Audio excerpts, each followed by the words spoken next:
Hey, welcome to the show. Karl Rominger here. Talk line number 717-916-5189.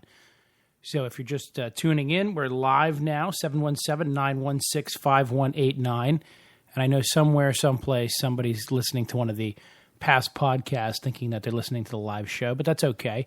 I forgive them for that. Big topic of the day seems to be President Obama and his prisoner swap, where he released 5 Taliban fighters from Gitmo in exchange for and I can't say this guy's last name, Bird-Dog. I don't know what the hell the guy's last name is, so we'll just call him, as everybody else seems to be calling him, the traitor, or the soldier that was brought home, or however you want to do it.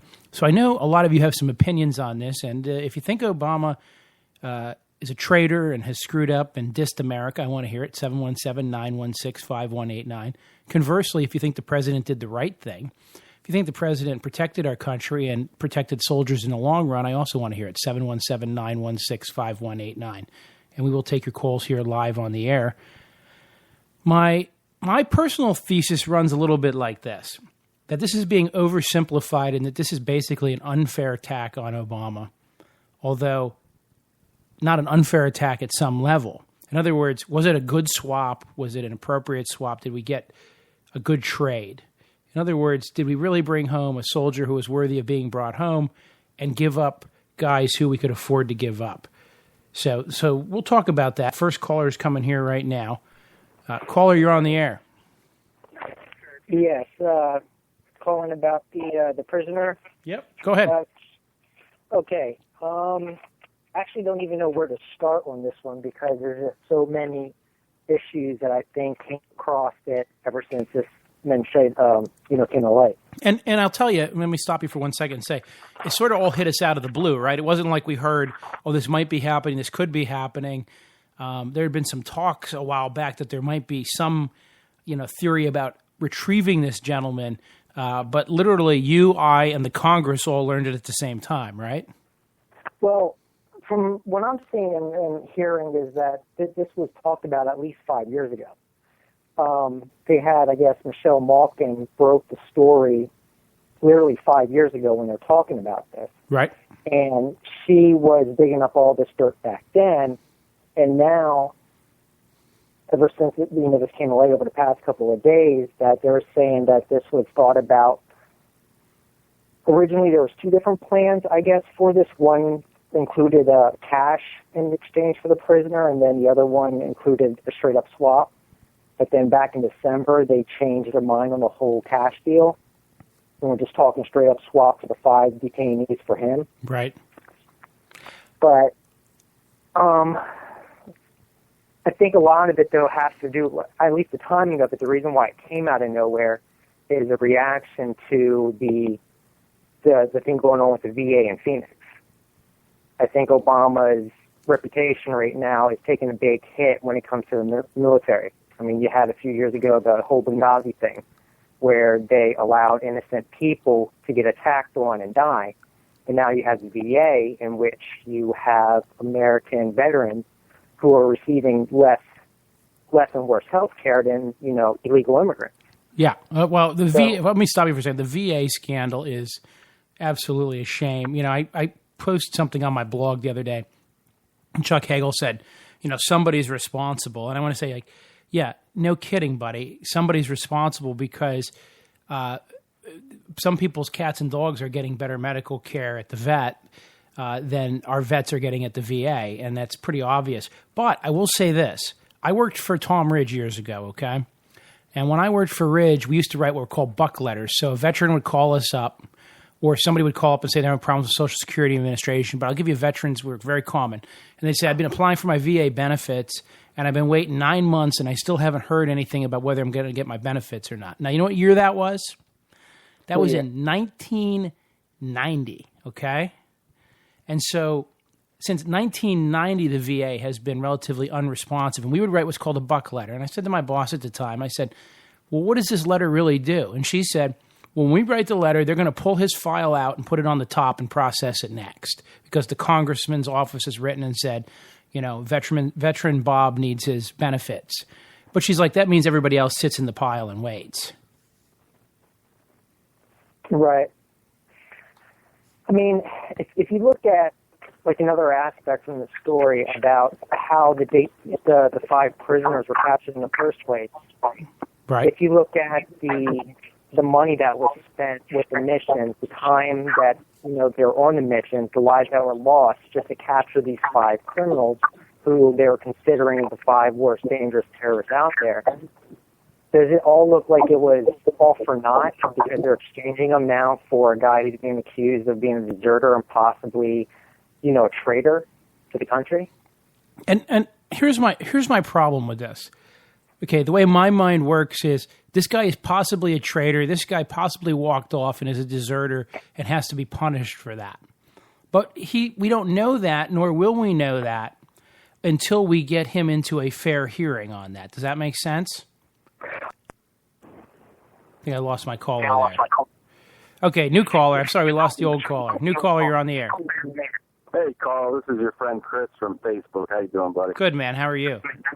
Oh, I'm hanging in there. I just caught a part of your last caller's comment. And I'm going to invite him to call back in because I accidentally lost him, and I apologize.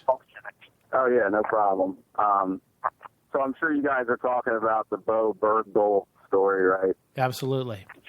I would say that I heard what your last caller said about being the 5 most expensive terrorists that it costs them to catch them being released. I've never seen any data saying that.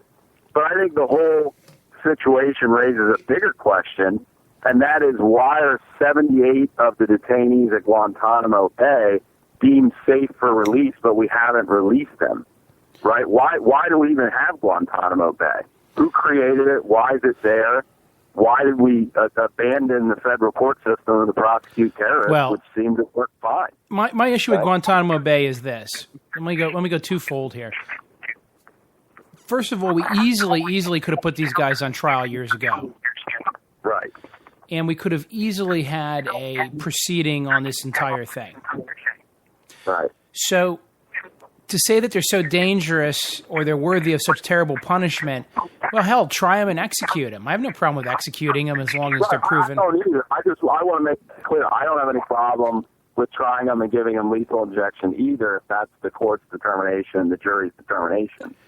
And the real reason I suspect this was done was when they scooped these guys up, they scooped up a lot of people who really didn't do a lot of stuff.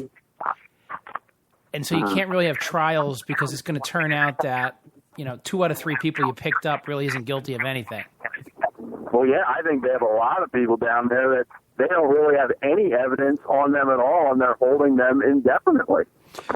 It kind of reminds me of the Jews in Nazi Germany in some respects because it is scary, Karl. I mean, you got to say, if you take this as an independent person, it's scary that we're just going to create an offshore special jail detention center, and we don't really have any evidence on some of these people. And you're not allowed to know. By the way, the phone number here is 717-916-5189.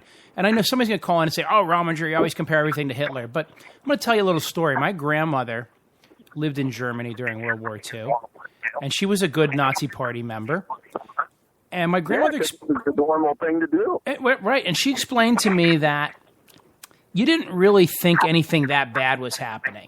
In other words, from the general public's view, they took away criminals and bad people, and one of those people that happened to be bad were Jews because everybody knew Jews were bad. Right. And what am I getting for feedback on my Facebook post? But this guy gave a Muslim prayer. And you're like, that's justification? That should have nothing to do with it. Yeah, I saw on my Facebook a friend of mine made a comment about the dad talking in Arabic and doing the prayer, but, I quickly pointed out, hey, our Constitution guarantees freedom of religion. The guy's saying a prayer. You're just gonna demonize him because he did that? You know what I mean? Well, I also think... And I think a lot of people on your Facebook, they're fired up mainly because they think Bo was a deserter, which we don't have all the evidence on that. And if he was a deserter, I don't have any problem with him being brought back here and, having the uniform military justice rules applied to him as a deserter, if that's the case. But we don't know all the facts yet, to be honest. Fox News ran a picture of him in a ballet and, saying he's Buddhist. Like, if you're Buddhist, then you're a traitor. And I don't like that rhetoric. You know what I mean? Well, and I understand that in these questions, sometimes religion can become important because people say, Islam is and the radical Islamists are theocrats, and that's an issue. But, and I firmly believe this, we get confused very easily. Oh, did I lose you, Chris? I think I lost him. Well, I lost a caller there. Oh, we got a new caller coming in here. 717-916-5189. Caller, you're on the air. Yes, hi. There was a guy talking about the father of that soldier. Yes. And saying how he said a Muslim prayer, which is fine.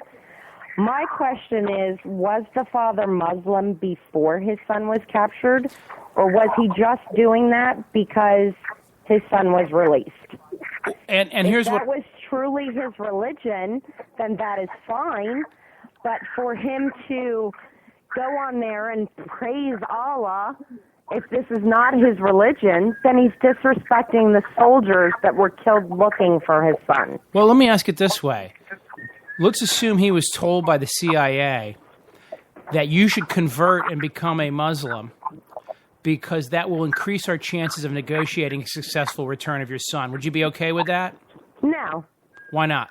And I'm a mother. But why would you not be okay with that? I'm not going to sit there and disrespect my country. How is... Wait, stop, wait, stop. Something I'm not. Stop, Carl. I want to ask you a question. How does that disrespect your country to become a Muslim? Well, first of all, I don't think that terrorist groups really care whether or not the father of a soldier is going to go on national television in America and praise Allah. That's where you don't understand the culture over there. So back in Afghanistan... Oh, no, I do understand the culture over there. My neighbors are... Okay, yeah, and I know some black people too, so I'm not a racist. But let me explain something to you. Listen to me very carefully. When the Russians went over to Afghanistan, okay... they had very similar issue. And one of the things that, they got their ass kicked over there. And one of the things that happened, and I lost both callers again, but that's killed them for a second so I can talk here. And then callers, feel free to call back. But here's my point, 717-916-5189. The Russians did terrible over there. But one of the things that happened, when they would blow up a tank or do something like that, the Russians would give the Afghanistans would give the Russian Muslims, because there were many Muslims from Russia over there at the time, they would give them the opportunity to come free. In other words, they wouldn't kill you if you came out and said, I'm a Muslim. I'm going to explain something to you. You can look this up.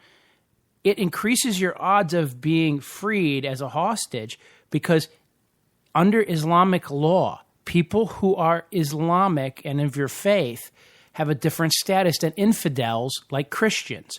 So by the father pretending to be a Muslim or even honestly converting to it, he increased the chances that they would release his son. And I'm not talking crazy talk or cuckoo talk here. That's a fact. And I don't want to beat up on that caller too much. I understand there's a lot of emotion here. But realistically, Chris, I'm getting a lot of feedback from your connection, by the way. Yeah, I keep calling in. It keeps cutting me off. So maybe, I don't know, maybe there's a conspiracy going on there. I don't know. I got another caller coming in here, too. I'm going to try to add him to the call. Caller, you're in the call. What's going on? Hey, what's going on? This is GG. Hey, how you doing, man? Hey, I'm doing all right. Karl, listen, I'm calling in, and I'm hearing everybody so far talking about he's Muslim, he's this, he's that. And, who gives this? Can we cuss on here? Is this this is the internet, right? Who gives a shit, right? Yeah. Now here's the rule for the show, just so you know and everyone else knows. Well, no, you can swear. You can swear a little bit, but I still want this. I'm just emotional. I'm not trying to be cursing. No, it's all cool. Listen, it's cool. I still want my homeschoolers to be able to listen to the show. Okay. Right. I'm not saying cursing to disrespect nobody. Understand. But I'm emotional about this. I think this guy has a valid point, and it's kind of along what I was thinking today, is that you got all these people sitting on Facebook and sitting in their comfy homes, and, some of them really, really support the wars, and some think they're the wrong decision, but, why don't they sign up and go fight if it's so damn great? How do they know they wouldn't get to Afghanistan and go crazy and lose it and wander away or get, question the mission? Am Am I still here? Yeah, you're here. You're on. Go ahead. Well, here's my question, though. We're not looking at this the right way. We're looking at, why I'm a little upset about this. We're giving away 5 important members of a terrorist organization, okay, compared to 1 U.S. soldier. Now, let's put it this way. These terrorists, 5 members of this terrorist organization, could create and do more harm to more people than what it's worth to get back 1 soldier. When you sign up for the military, anybody, when you sign up for the military, you're signing away to give your life up for your country. Now, I'm not saying that it's right, but I'm saying that this is a risk. What can happen? Okay? It's one of the acceptable risks. Families know that this is what can happen. Okay, this is what it is. So when you have 5 members of a terrorist organization released for 1 person who, I mean, it's not even like he's a top head of the official of the government. But let me ask this question. It's not like they have anyone who's important. I know he's important because he's a human being, but he's not important on the realm of a scale of 1 to 10. But let's go back one step and say, what if the president came out and said, now, and I want to go with a couple precepts here. And callers at 716. Carl, how many people risked their lives and died to catch those 5 men that they just released? I understand, but let's talk about something here for a minute. You realize they released a lot of Germans after the war and a lot of Japanese, right? This ain't like the 30s or 40s. Everybody says it's always different, and trust me, if you go back and read historical literature, everybody of every period thought their period was special. But I want to point this out to you. Just hear me out for 1 second. Imagine that the President of the United States said to his advisors, okay, what is the net benefit of making this exchange? Will we be more likely to make Americans targets, or will this preserve American lives in general when they're captured under these circumstances? And his advisor said, well, you know what? Actually, this will encourage some of these radical people when they capture an American to keep them alive. So we think there'd be a net benefit. If that's what one of the generals told him, is it acceptable for him to follow that advice? No. Hell no. Hell no? Well, what if the military's right about that?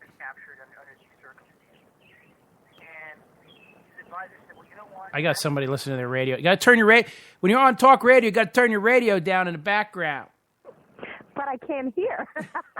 Well, you're on now. Can you hear now? Can hear. Yeah, I agree with the second gentleman that called up that, 1 soldier versus 5 terrorists, it is a tough decision to make to do that. And I don't know at what scale these terrorists were at. I don't know, how they're all dangerous, but I don't know at what level danger they cause. Right. So I do agree with him that was a decision that really needed to be thought out.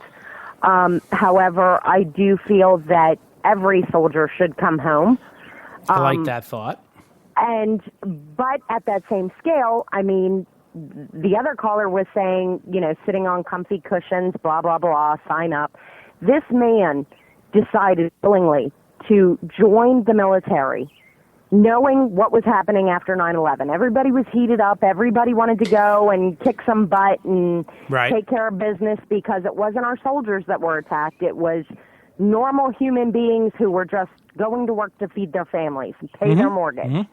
And they were the people that were killed. Oh, and I'm still pissed about that attack, but go ahead. Everybody is. But this man, this young man, went into a recruiting station, signed up, thought he was something. I'm going to go into the military. I'm going to defend my country. I'm going to do this. And somewhere along the line, he decided, I don't agree with this war anymore.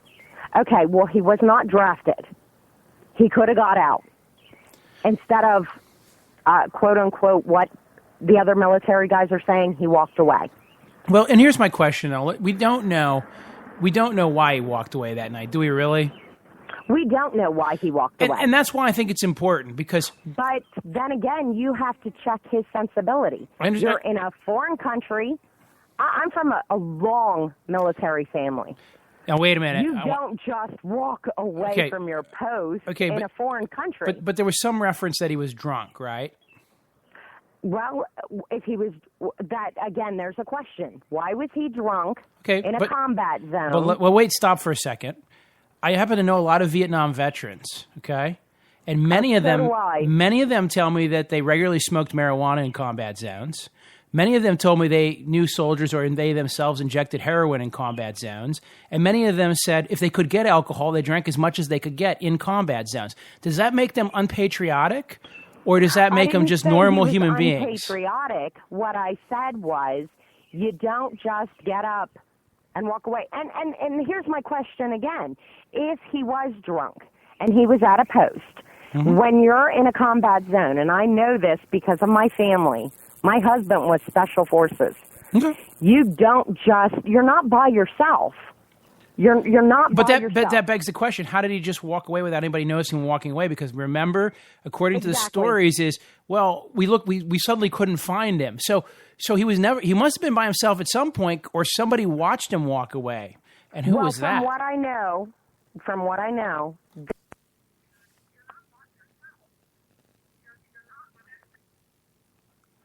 Have I got you there, caller? I don't know what's going on here. Why is it on hold? I don't. The government keeps so much stuff from us, and we only hear bits and pieces. We never get the full truth. And so here's why I have this. I'm defending Obama on this, because bring the soldier home, bring him back to America, and then later, if it turns out he's a deserter or worse, somebody died looking for him when they didn't have to, punish him, punish the hell out of him. But okay. With that said, if he was in prison for 5 years and the administration knew about this, then why wasn't anything done up until this point? Well, here's why is it all of a sudden, after 5 years, all these soldiers were killed looking for him? Why is it after 5 years, now we're going to release these Taliban and let them go back over? Well, why wasn't this something that isn't a surprise to the American people? Well, but it has to be a surprise, because once you made it public that you were negotiating, there would have been a lot of people in the Arab nation over there, Well, I'm not saying that it's not private to the public, but when you turn on the news and you're looking at both parties again fighting as usual, they make it seem like, hey, we should have been discussed. This should have been a discussion. This should have been up for debate. So it almost seems like everybody's just finding out about his decision. I mean, me personally, I'm one of those people. I'm a Republican with Democratic tendencies. Okay. I mean, that's the best way I can say it. I don't think you women can't help yourselves. And commander-in-chief. I think that if you're going to command an army, you should have an army background. Well, wait, let's stop for a minute. That's not what our founding fathers believed. Our founding fathers believed that it was important that the civilian head the military.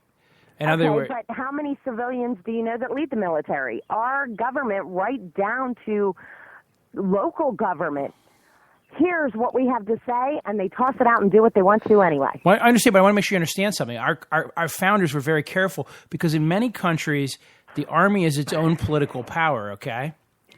And we recognize something that the Romans used to recognize. They had posse comitatus as a law, because crossing the Rubicon, letting the military into the capital, is a big deal, because they tend to take over, like we see in Egypt and we see in lots of other countries. And this is no disrespect to military folks.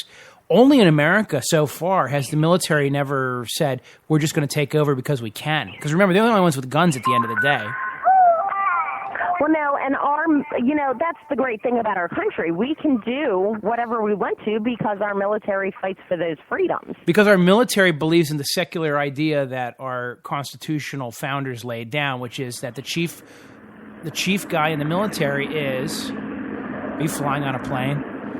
No, I'm sorry. That's traffic. No, that's okay. The chief guy in the military is the president. So here's one problem. I just want to point this out. I hate when people say Obama was a traitor for doing this, because here's the answer. He could be a poor decision. It could be the worst decision in the history of the American military. But he's the damn head of the military. He runs the United States, and he's specifically the commander-in-chief of all military functions. And when he says, my military has prisoners and I'm going to trade them for one of my soldiers, the buck stops with him. And I'm not so sure that I'm willing to go out on a limb and say he's an actual traitor, but I do feel that sometimes he has his own agenda, which does not constitute well, wait a minute. The American people want. A majority of Americans voted for him in 2 elections, right? Well, let's look at that, because I can tell you right now that in the state of Pennsylvania, if you look up the polling things, only the major cities were the ones to have the higher Obama count. Move to Canada. If you don't like an American democracy, if you're upset that the guy who gets the most votes becomes the president. Democracy, everybody's entitled to their opinion. I just have my own. I feel that, you know what, he wasn't what I wanted in the office, and you know what, other people wanted him, and they're entitled to that. But that's my point. Once he was chosen by the majority, he becomes the commander-in-chief, and it's his discretion to do these things.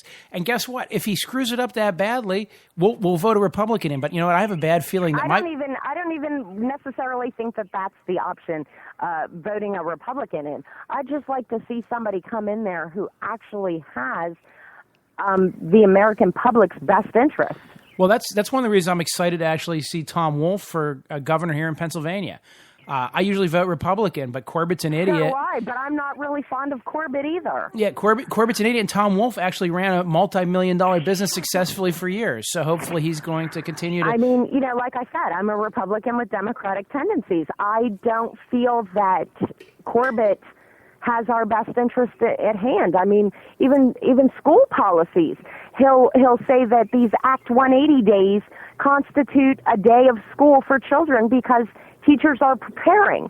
Well, that's not a full day of learning for our students. Yeah, and he also said... I can't say that I'm a Republican versus a Democrat, because there have been Democrats that I totally agree with. He also said, which I like, is that he's putting $1.5 billion into education, but $700 million of that is money that was owed to the state pension fund that hadn't been put in previously, but was owed. But somehow that's educating our children by paying a debt to the retired teachers that we forgot to pay in the past. And now their revenue's down $500 million for the year, so I don't know what the state's going to do. But I appreciate your... Like I said, I mean, I'm not going to sit here and bash Obama on everything he's done, because, you know what? Pennsylvania has now passed the gay marriage. A lot of people don't like that. But I feel that if you make a home with someone, they should be entitled to the same benefits as anybody else. If you die, your parents walk in and take away from your partner who's lived with you for 20 years. I mean, I just have strong feelings about that too. But I am going to say that a lot of things that he's done have made me question. You know, a lot of the first ladies do a lot of things. You like them or you don't. I like Michelle, but her enforcement on the school food for children. Most children are throwing out their school lunches. I just think that some things should be left on a government level and other things on a state level.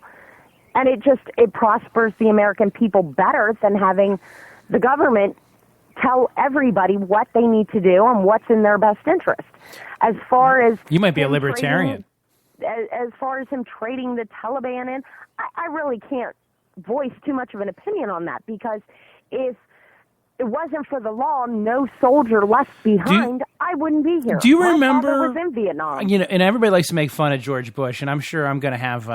my wacky... Well, I'm from Texas. As a president, I didn't agree with everything he did. I supported him during 9/11, but as a person, a human being, I thought he was a decent human being. He tried. Well, right. Let me. Reagan, just like Carter, just like Clinton. Of course, you know. Well, Clinton, he some hobbies. Some of that stuff behind doors. A couple hobbies. Yeah. Hey. Yeah. So, but I mean, I think that there's.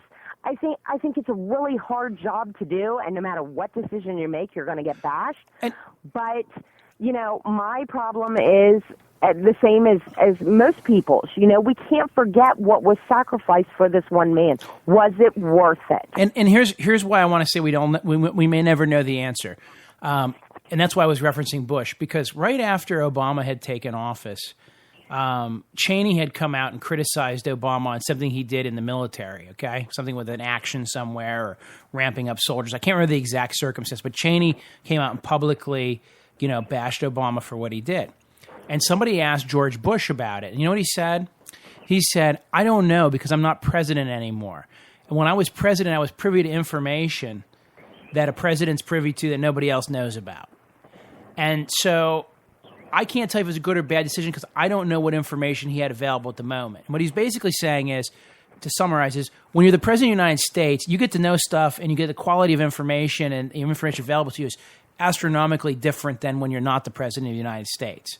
And so it's really easy to Monday morning quarterback, but I don't really know, because here's what I want. We'll never know if he made a good decision or a bad decision, because we'll never know what information was presented to him. I mean, let's imagine, assuming that the public wind has gone completely against this decision, the generals might have been completely in favor of it at the time he did it. They might be completely opposed to it now, or they may have been opposed in the beginning, but we'll never know because we don't have access to his top secret video conferences that he did the morning of, or the people he met with, or the briefing books that he was given on this issue. And, well, being raised down south, my mama always said, everything you do in the dark will eventually come to light. Yeah, well, you know what? I'm still waiting to see if UFOs crashed in Roswell, and I still don't know the answer. I don't think so. All right, I'm going to let you go, caller, because I got one more who wants to come on here. Thank you. Thank you. And by the way, we're on every Sunday, 6 to 9, Wednesday, 7 to 9. Thanks for listening. Okay. Bye. All right. 717-916-5189. Caller, you still there? Yep. All right, what's going on, brother? I was just trying to think out loud here about how much about this Bo guy, the sergeant that the Obama administration actually knew about.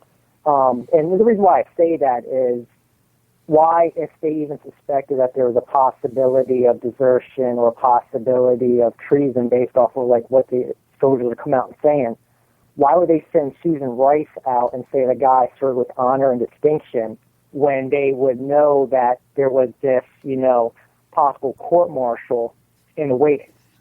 And I don't know the answer. And again, maybe they know something about the circumstances of his disappearance that we don't.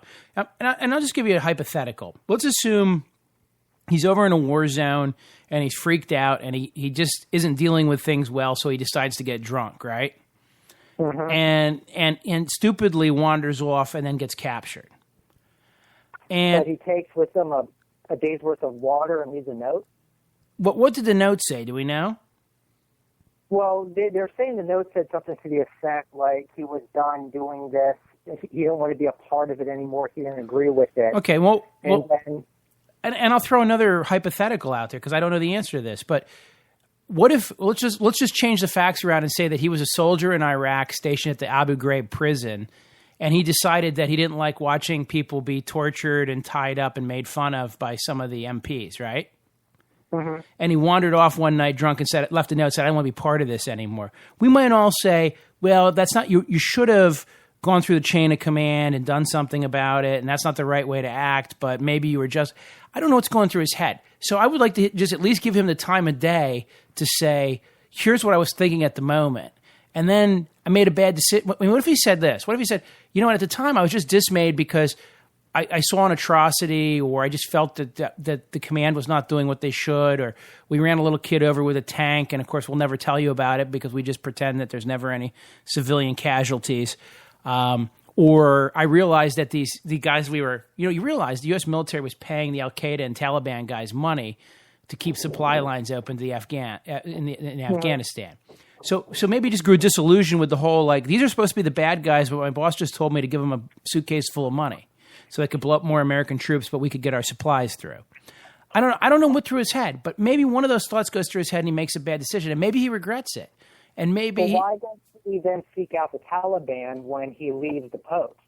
Well, he ends up with the Taliban because they end up controlling the country, and after he leaves the post, he gets caught, right? I mean, the one soldier was saying that he was listening in when they intercepted the message that he was looking for the Taliban. He wanted to talk to them.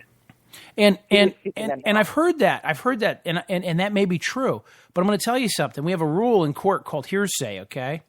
Uh-huh. And so I heard that somebody said something. Well, in court, we want that person to show up and say it's true. So if that soldier comes in and says this guy was actively soliciting the Taliban, I'll go give him the damn lethal injection, okay? That soldier's on the news right now telling everybody this. Well, He's been interviewed. And Tawana Brawley ran around and told all kinds of people she was raped. Do you believe her and Al Sharpton? Yeah, but then they put a gag order on the people in his unit. Well, wait. If you believe that guy just because he said it, then you have to believe Tawana Brawley just because she said it. Or is it because she's associated with Al Sharpton and she's black that it must not be true? See what I'm saying? Do you understand what hearsay is? closer. Do you understand why we want somebody to look that person in the eye of the jury and determine whether it's the truth or not? That's important. I understand that, but when there's multiple soldiers who worked with him that are coming out and saying this about him, I tend to, I'm going to go with like the people who know him. I'm going to go with the people who know him after they raise their right hand in a damn court of law and swear under God and the flag to tell the truth. And they're subject to what? And they're subject to what? At this point, all of this is hypothetical. Correct. All it is hearsay. I mean, the only thing we know for a fact right now is that we traded one guy for the 5 worst terrorists that we had. Let's talk about that for a minute. Everybody's like, "Oh, there were these 5 terrorists, and the world is more dangerous because of it." Yeah, you know what? More dangerous because of it. But I'm going to explain it this way: if you got 1 million gallons of raw sewage and you add 5 gallons of raw sewage to it, you got 1,000,005 gallons of raw sewage. Ain't a lot of difference between the two. And I'm going to tell you something. There's 1 million crazy radical Muslims running around the Middle East, probably a lot more than that, who want to kill, maim, and destroy Americans at will, right? So big frickin' deal, they got 5 of them back. It's still 1,000,005 to 1 instead of 1,000,000 to 1. No real difference, but we got a troop home. Right? I mean, that's another way of looking at it. If we're classifying them, though, on levels of danger, and these are, we consider like, you know, even the FBI has a top 10 most wanted. These guys have been in prison for 15 years, man. They are completely out of the loop. They probably don't even know what a cell phone is at this point. I don't know. Like none of this is just passing the smell test. Like, what about the fact that they're saying that this could have been an actual violation of the law? The fact that he didn't give Congress 30 days notice? Yeah, it is an actual violation of the law. I agree. But some violations of the law will be tolerated. And I'm going to give you an example, because if you believe that all laws should be applied uniformly all the time, as some callers often do. By the way, the talk line number is 717-916-5189, 717-916-5189. I'll tell you this. Then every person who goes over 55 miles an hour should be written a speeding ticket, right? But police are accorded, prosecutors are accorded what's called discretion, which means they can give you a warning, or they can simply say to you, "Slow down, sir." Or if you're driving and your equipment is not, your car windshield wiper broke off, right? That's illegal. You can't drive the car with a broken off windshield wiper. The police officer is entitled to take your car off the road for that. What do most police officers do? They say, "Here, sir, your windshield wiper's broken. I'm going to give you a 10-day warning. Get that fixed, and there won't be a problem," right? Now, if a guy breaks into my house, I can shoot him. But technically, I'm guilty of homicide. But we would then say that necessity and self-defense overcame the act itself. Therefore, while I did, in fact, commit homicide, I won't be held accountable for that breach of the law, because the government can't prove the additional element that my breach of the law wasn't necessary or appropriate under the circumstance, okay?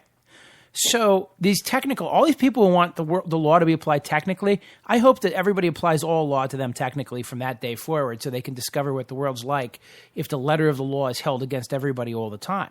So the president could simply say, "You know what? I just made a call, and I said, you know what? I'm supposed to give these idiots in Congress 30 days notice. They can't keep anything secret. I got time frame issues. I got problems here. The buck stops with me, and if they want to prosecute me later and impeach me because I brought an American soldier home, to hell with them." I think he could do that. And you're right. But don't you think politicians should be held to a higher standard, especially since the whole point of this is the checks and balances? Okay, so let's reverse this story just a little bit, okay? I want to change the facts one time just to see how you react to it, okay? Okay. Assume that Bo Bergdahl was not wandering off the base, but one night there was a big Taliban raid on the base, and they took 3 prisoners, and they executed 2 on TV, okay? And the third one left was Bo Bergdahl.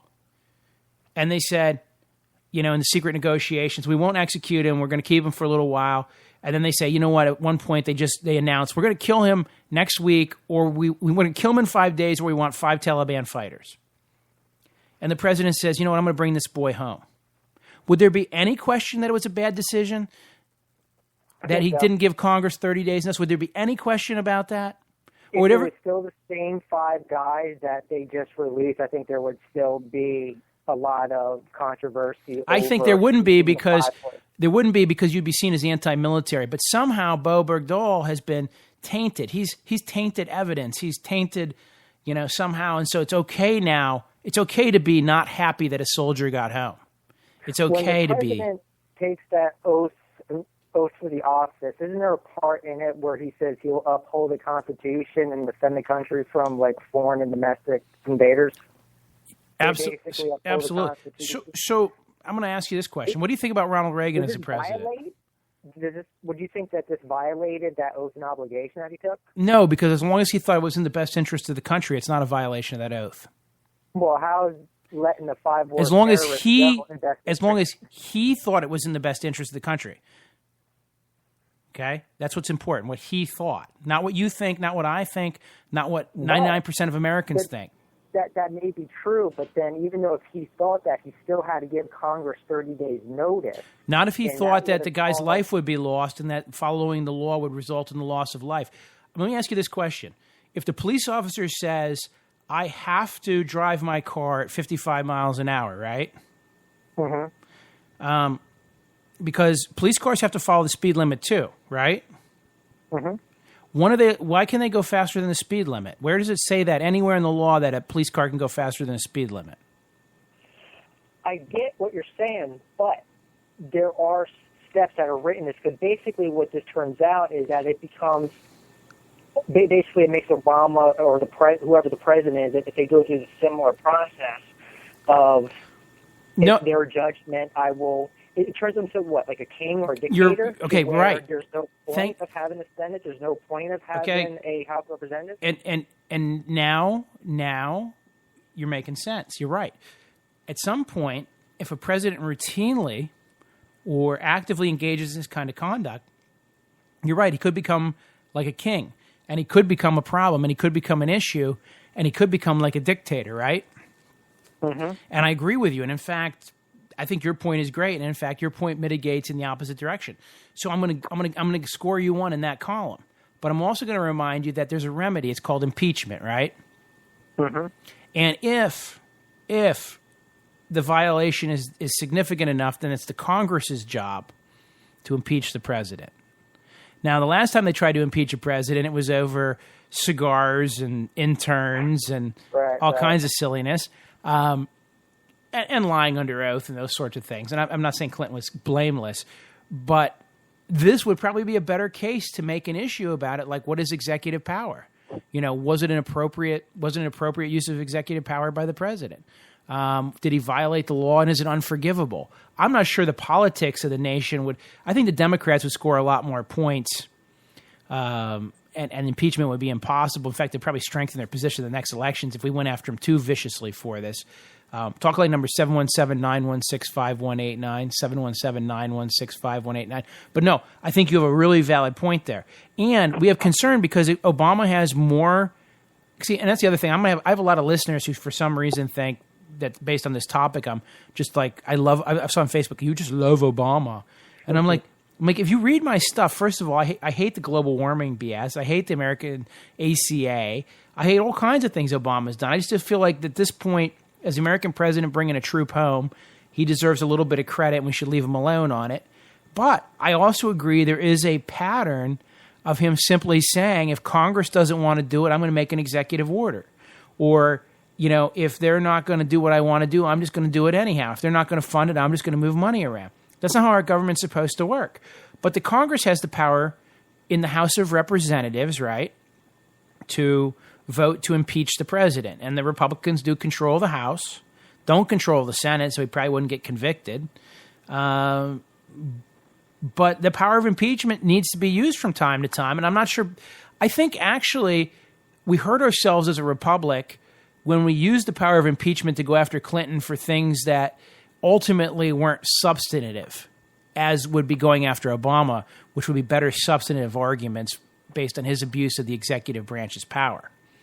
But anyhow, I just want to make sure you understand. I agree wholeheartedly with you. You're right. It's dangerous when the president is a king, isn't it? Mm-hmm. It's damn dangerous. It just seems that this is a pattern of behavior that we're seeing with this administration. And this is a pattern of behavior. Coming in. This is a pattern of behavior that's not just a Democratic or Republican problem, by the way. This is something that's been escalating since the end of the Second World War, where presidents have been acting, with more and more as kings with power of life and death and the ability to simply do what they want, either through political force or because the Congress simply won't give oversight. And I'll go all the way back to Edward Snowden, where we learned recently, right, that the Congress and the courts are being lied to by the executive branch. Nobody knows who to trust.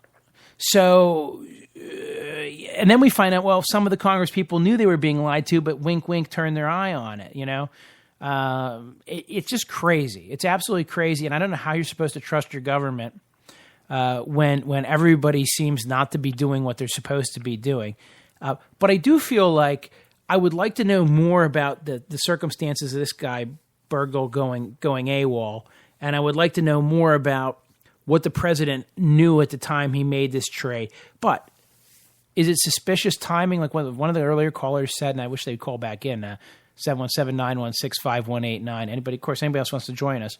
But it was very suspicious timing in the sense that, With the VA? Yeah, we got all this stuff going on. That was me that called in earlier. And you wonder all the time. I mean, you wonder all the time about that stuff. Like, what is the timing of this? There's Wag the Dog. Remember the movie where they're like basically literally You then also have Hillary's book that came out with that whole excerpt about Benghazi being the main focus. So that's all that's going on right now is how this administration has responded to problems in the military. Right. And now to me, it just looks like they're trying to do something that would make them look pro-military, like helping out the troops, and they just didn't think it through. Yeah, and that's why I say that's the one problem why it's going to be so difficult for us to know in our positions, unfortunately, where we're really at. So, I don't know. Say, what do you think about these little girls that went out, these 12-year-old girls who went and stabbed their friend because they were looking at websites about the Thin Man or something like this? Did you see that at all? Yeah, I think that's going to be that. It's the problem's a lot bigger than that. I'm actually a child therapist, so I deal with a lot of this type of mimicking and children looking for basically with the social media and this unlimited access to internet and all these violent video games.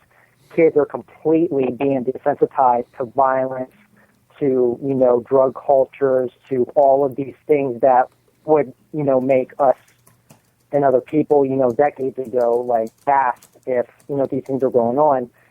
Now it's less of a big deal to them. You're finding more and more, at least I'm seeing, like kids would be valuing life, disrespecting adults just across the board. It's between the social media and the games are getting more violent, more graphic, a lot more realistic, and it's just bringing their concept of humanity down to a different level. So, I mean, for me, it's not surprising that they did this based off of some fantasy that they're having, that they're going to be part of this fictitious, group of the Slender Man. Yeah, and the Slender Man, that's right. And so that raises an interesting question in my head, too, which is then, when it comes to culpability, they're going to be tried as adults for attempted murder, basically, it looks like. And maybe they'll get decertified back to juvenile status. But I always have a problem with that because kids are susceptible to being misled, I can't believe that two 12-year-olds are evil in the heart, or the fact that they did this means they're beyond rehabilitation. Well, the creepy thing about this, and I use the word creepy loosely, is this was one of 3 different scenarios that they had planned out to attack this girl.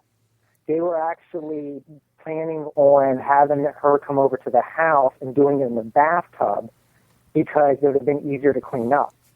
I mean, there was a lot of planning involved in this. Yeah, so it really wasn't like it was Tuesday night and the two 12-year-olds just sort of hatched this plan. They definitely were obsessed with this idea. On the other hand, that seems more plausible because I'm saying, you remember Lord of the Flies, the book. I don't know if you've read it or not, but in early on, when the kids first land on the island, there's some semblance of civilization, right? And the author describes like the act of throwing stones at each other, but you don't really, when you throw a stone at another kid, you're not really trying to hurt them. So you got this inhibition about that. And I imagine that this has to do with the stripping down of, or the loss of, the appropriate inhibitions and the appropriate mindset. In other words, on day one, when one of them comes up with the idea like, well, if we killed a friend, we could be part of this. They don't just go out and do it because they've got to overcome the inhibition. So the planning might be as much about psychologically preparing yourself for the act as it is about, just not the way a serial killer would go out and plan a killing who doesn't need... There's so many stories about this Slender Man that they were reading, and it's basically, it looks like they kind of got themselves trapped in like this fantasy world. But you have it with a lot of different things. Like we went through it with like Harry Potter and Twilight and the Hunger Games, where kids are getting so engrossed into these novels, into these like trilogies, that they start taking on like the characteristics of the characters, dressing like them, doing their hair differently, changing their clothes. My 4-year-old son, who is into Star Wars right now, told me that he was going to buy me a Darth Vader costume for Father's Day so that I could dress up like Darth Vader. And I said, well, I'm not sure. That might be fun, but I'm not sure. If you can find one, I'll wear it. And then when you add in like the whole onset of puberty happening at a younger age as it is, at that time the whole problem solving and decision making go right out the window. A buddy of mine, who's a retired school teacher, said to me actually this morning. He said, "I never liked teaching middle school. Those kids have no idea what's going on. They don't know if they're kids, if they're adults, if they're coming, they're going. They don't have any idea where they stand in life at that moment." Yep, they're trying to figure out who they are, trying to find out like which cliques to get with, and then that's like when they're also the meanest. They're because they feel bad or somebody's picking on them. Now they're picking on somebody else, and it's just. And this is my observation. My observation is whether your son or daughter turns out to be a bad kid or a good kid has less to do with your parenting and more to do with who they hang out at school, because they spend more hours with those people than they do. That's just my thumbnail. Like I would want to meet my kids' friends. Peers are very influential. Peer pressure is a real thing, and it wouldn't even surprise me. Like if one of the girl who actually did the stabbing, she's quoted to saying something to the effect like, the thing that surprised me the most is I didn't feel bad after I did it. Yeah. And this is what she said to, I guess, the cops after they got picked up, like, walking on the highway. Yeah, with a bloody knife in her purse. And this is no Leopold and Loeb when it comes to intelligence, I don't think. I'm waiting for, like, more stuff to come out about this. It's like, hey, why is, a bunch of 12-year-olds walking down the highway? Well, maybe Ann Rule can write another book for all the true crime fans out there to read and get all excited over. That'll work. All right, my friend, I'm going to let you go, but I appreciate the call. Feel free to call. We're on every Sunday night from 6 to 9, Wednesday 7 to 9. How do you know about the show, by the way? I used to listen to you on the Biz Pay. Oh, cool. Yeah, I'm trying to pass the word out there and let people know that we're going to take calls and we're going to have a good format. And one of the things, I'll tell you, like one of the things I like about the show, like, you're a good caller, so we can talk for a while. We don't have to worry about getting broken up by traffic or weather, and I'm not worried about getting 150 callers on. I just want to get good quality calls and good conversation because, I try to point this out. Like, I'm going to take a position, I'm going to stake it out, I'm going to argue it, but I want people to argue back coherently and don't give me all this emotional crap, because this knee-jerk reaction. Let's talk about it because it's complicated. I don't think these things aren't so simple. Partly because we don't have all the information, so we get to have a little fun and fill in, hypotheticals and figure. We can both make arguments. Well, what if it's this? What if it's that? And some people have said, and if the queen had balls, she'd be king too. But it's an interesting hypothetical. But why are we even talking about it? On the other hand, I like hypotheticals because you change the facts around a little bit and it helps you better understand what you're really saying in your mind. What am I really saying here?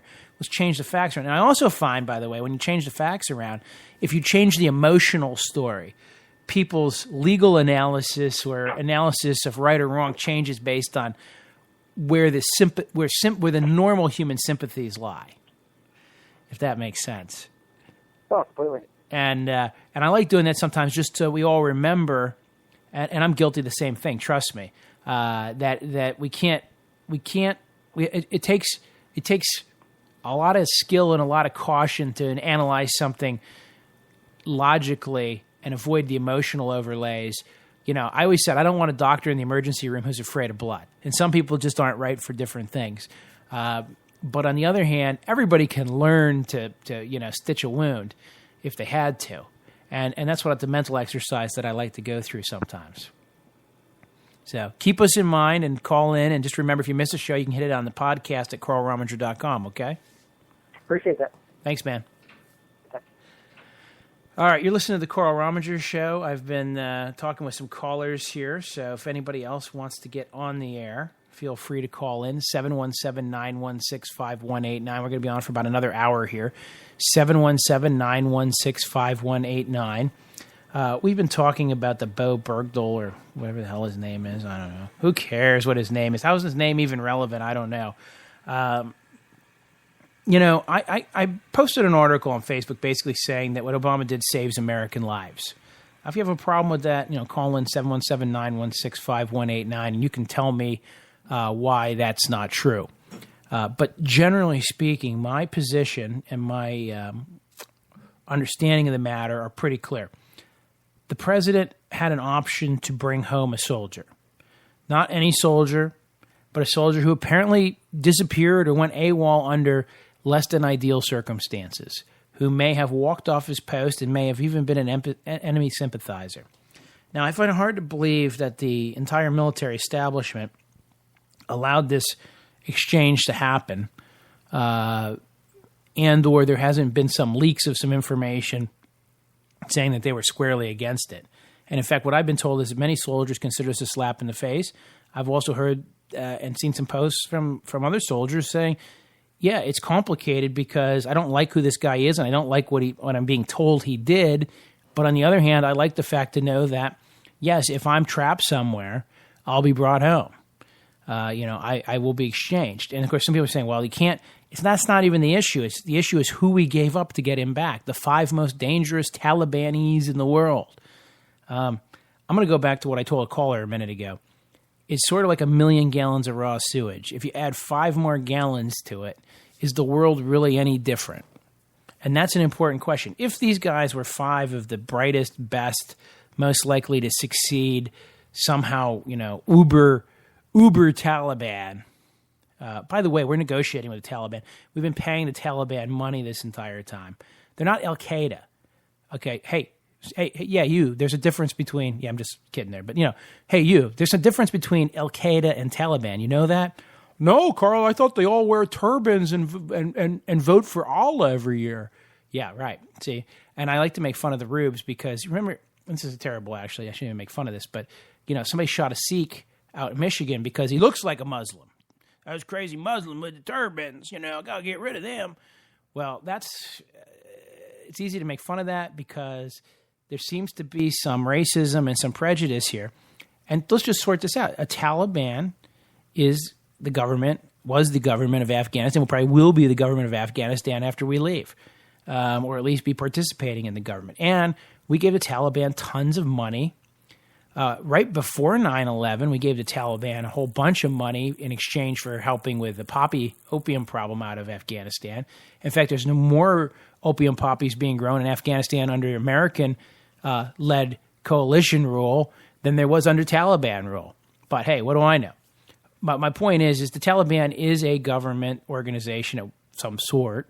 I disagree with everything they stand for the most part. I think they're horrible, terrible people. But so is Assad in Syria, and we let him gas his own people. But that's okay. We're not going to do anything about it. We drew a big fat red line in the sand. Obama did, by the way, in case you think I defend Obama. I think Obama's greatest disservice as president was to say, it's okay to gas your own people. We've always said as a nation that we're not going to let anybody use chemical weapons anywhere in the world in this day and age. And when they were used, we just said, yeah, we told you not to. We thought you shouldn't, but guess what? Now you can. 717-916-5189 if you want to join the conversation here. Again, 717-916-5189. Love to get you guys on the air. Maybe Don's going to call here in a little bit. I'm promised that Don Stevens will call in tonight. He's a little incoherent from time to time, so if he hasn't been drinking too much, it should be interesting. Just get his family all riled up. But no, back to my thesis here. So understand that releasing some Taliban, it's not ahistorical. You know, Ronald Reagan negotiated with terrorists. Yeah, he did. Oh, no, not Reagan. Yeah, he also had amnesty for illegal immigrants, too. But under the new Republican litmus testes, or whatever you want to call them, you know, Ronald Reagan could not be president in this day and age, although I always like the fact that the Republicans have a litmus test right now, but no president. And probably you're going to screw it up again. Let's just go libertarian and be done with it. Quit worrying about abortion, quit worrying about gay marriage, quit worrying about anything but the federal budget and a strong defense, and let's just be done with it. No, we have to. It's important. Yeah, great. You know what? You guys keep losing the middle 20% of the vote. Good luck. I guess we'll never control the White House again. But hey, what do I know? So let me, actually, I do know some things. I correctly predicted that John Roberts would be the guy to screw us on health care. Yeah, I did. I called that one. I have radio proof of me doing it before the decision came out, saying he was going to be the surprise vote. I knew it. How did I know it? Well, it was a good guess. But my point on all this is I'll make another good guess. We probably won't. We're going to have a Democrat as governor here in Pennsylvania based on a 50 to 30% margin right now. I'm pretty sure of that. Pretty sure of that one. I mean, I guess it's possible Corbett could still pull it out of the you-know-what, but I doubt it.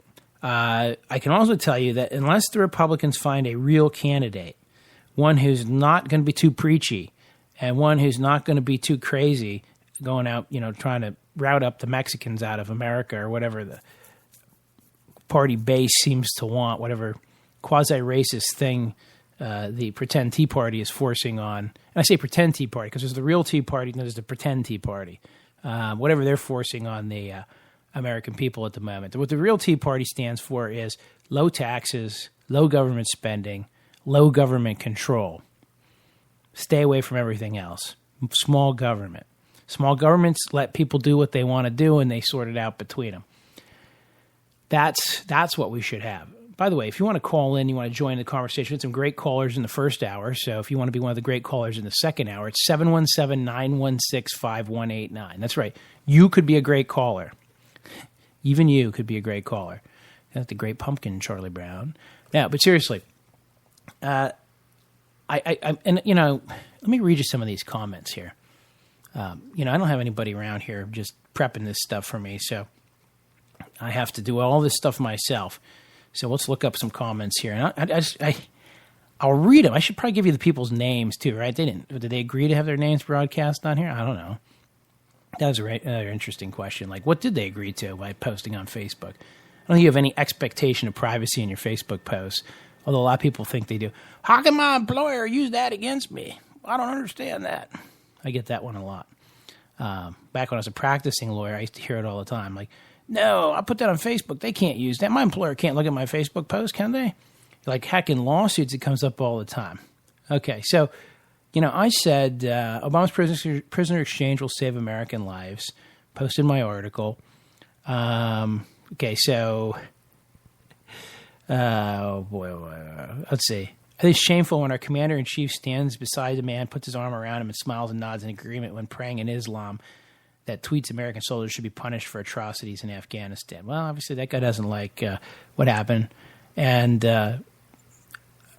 let's see. Or what else have we got? We got some other good ones on here. So I'm looking for the mean ones that I can read. Some of them kind of go a little crazy. This guy, Kim. Bo Bergdahl abandoned his post, unit command, and country. He went on UA, unauthorized absence, deserted his post, duties, unit command, and freely walked into the outstretched arms of the enemy to whom he may have assisted in combat engagements with the knowledge of personnel, types of weapons, unit size, and their locations, combat tactics, and communication abilities against his own countrymen, which in this case is called a traitor. The media, civilian populace with no military knowledge or background, have no idea what this means.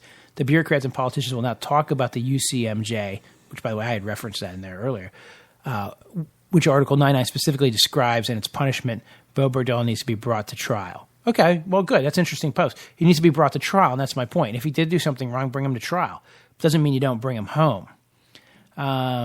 Especially if all you're giving up is 5 worthless Taliban who aren't going to be somehow, dangerous in the future.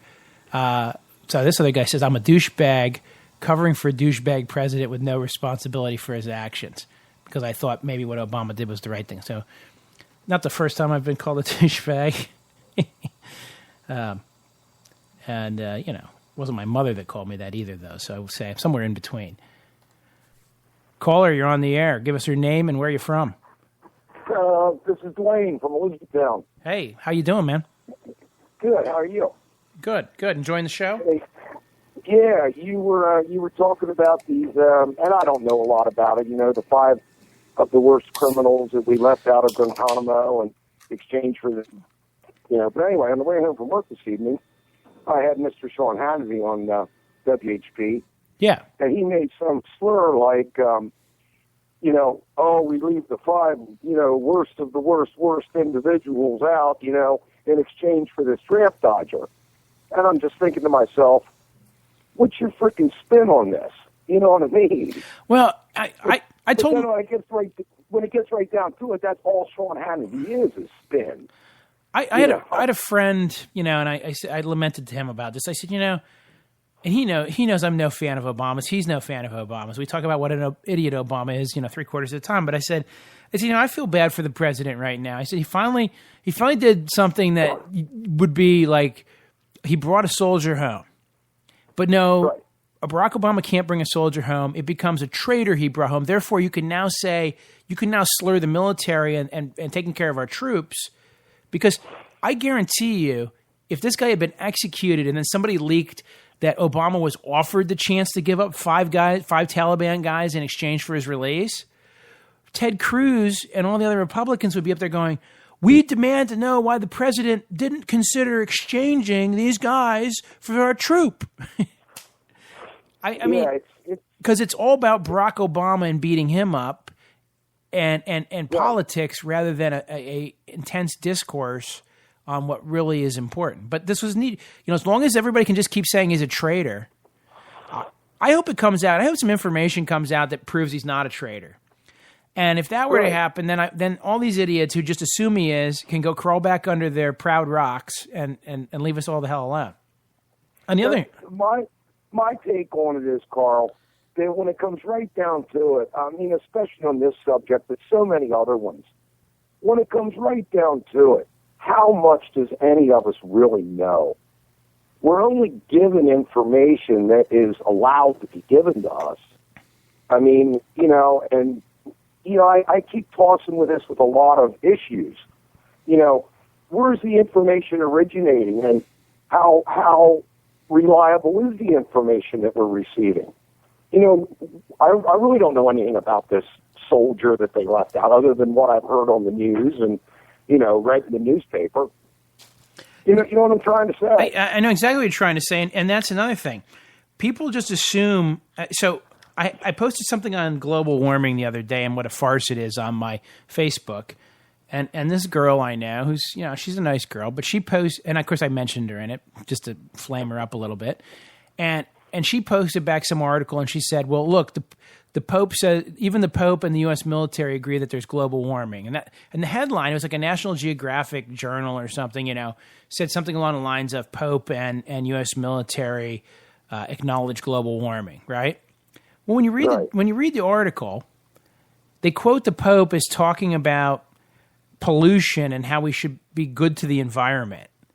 And then they quote the military, but the military is a group of retired admirals and generals. Now, no offense to our military people, but I've noticed over the years that no matter what your point of view is, you can always find a group of retired generals and admirals who'll sign off on something. So Obama's always got, or the Democrats always got, a couple generals and admirals that'll say A, and the Republicans always have a couple generals and admirals that'll say B. So the mere fact that somebody was a general or an admiral and they say they believe global warming is an issue doesn't tell me that the U.S. military is on board. It just tells me that a group of retired generals or admirals think this is an issue. And as for the Pope, I wrote back and I said, show me in the article where he even says anything about global warming. But here's my point. That headline, that just simply the headline that says, you know, Pope and U.S. military acknowledge global warming, I'm a critical reader. I know I am. The girl who posted this is a historian and should be a really good critical reader. But I think she just got flubbed into the headline in the first couple paragraphs and didn't read the rest. And right. And my point is, information is very easy to misread. I know for a fact that I've misread cases before. I've misread articles. I've realized, you know, I've skipped a word somehow and just missed something. But when people are intentionally trying to manipulate you by either, you know, writing things in an emotional way but being devoid of fact, people just tend to grab hold of these things and believe that they're absolute fact. And that's why I like cross-examination. It's a lot like our mainstream media does. You know, I mean, I don't like to pick on Fox News, although I love to pick on Fox News. But, you know, they hire these political analysts. Well, first off, what the hell is a political analyst? And two, as far as I'm concerned, you and me are as good a political analysts as anybody else.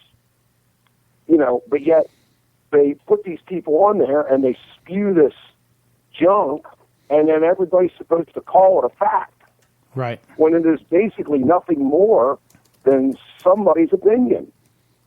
You know, but yet we're supposed to, you know, think that this is the way it is. This is the law of the land. This is, you know, how it really happened. And I question in my own mind all the time, well, how do I know this? I don't know this. I wasn't there. I didn't see it. I didn't hear it. You know?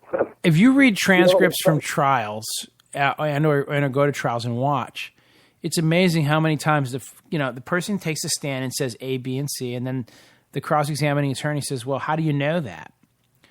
Well, because that's what happened. Okay. Did you see it? Well, no, I didn't see it. Okay. Well, if you didn't see it, then how can you even tell us what happened? Well, Mary Smith told me. And you're like, okay, so you didn't actually see anything. You're just repeating what Mary Smith told you.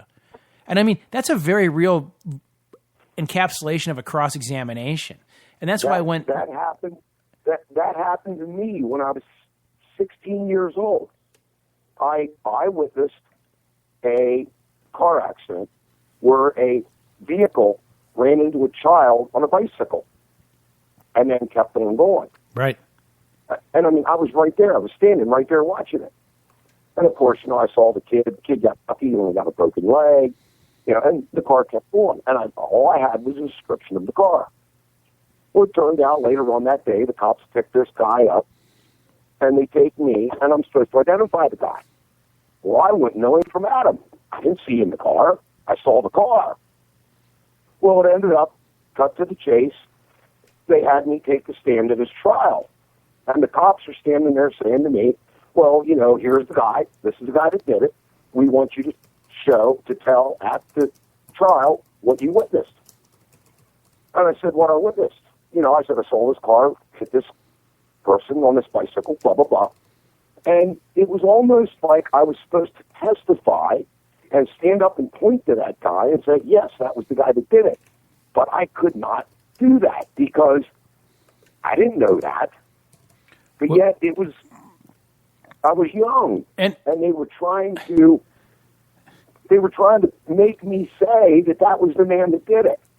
And I said, put the car in the courtroom, and I'll tell you that was the car that did it. Right. But I don't know who was driving the car. But unfortunately, there's a whole other subset of people who will simply go, oh, yeah, that's the guy.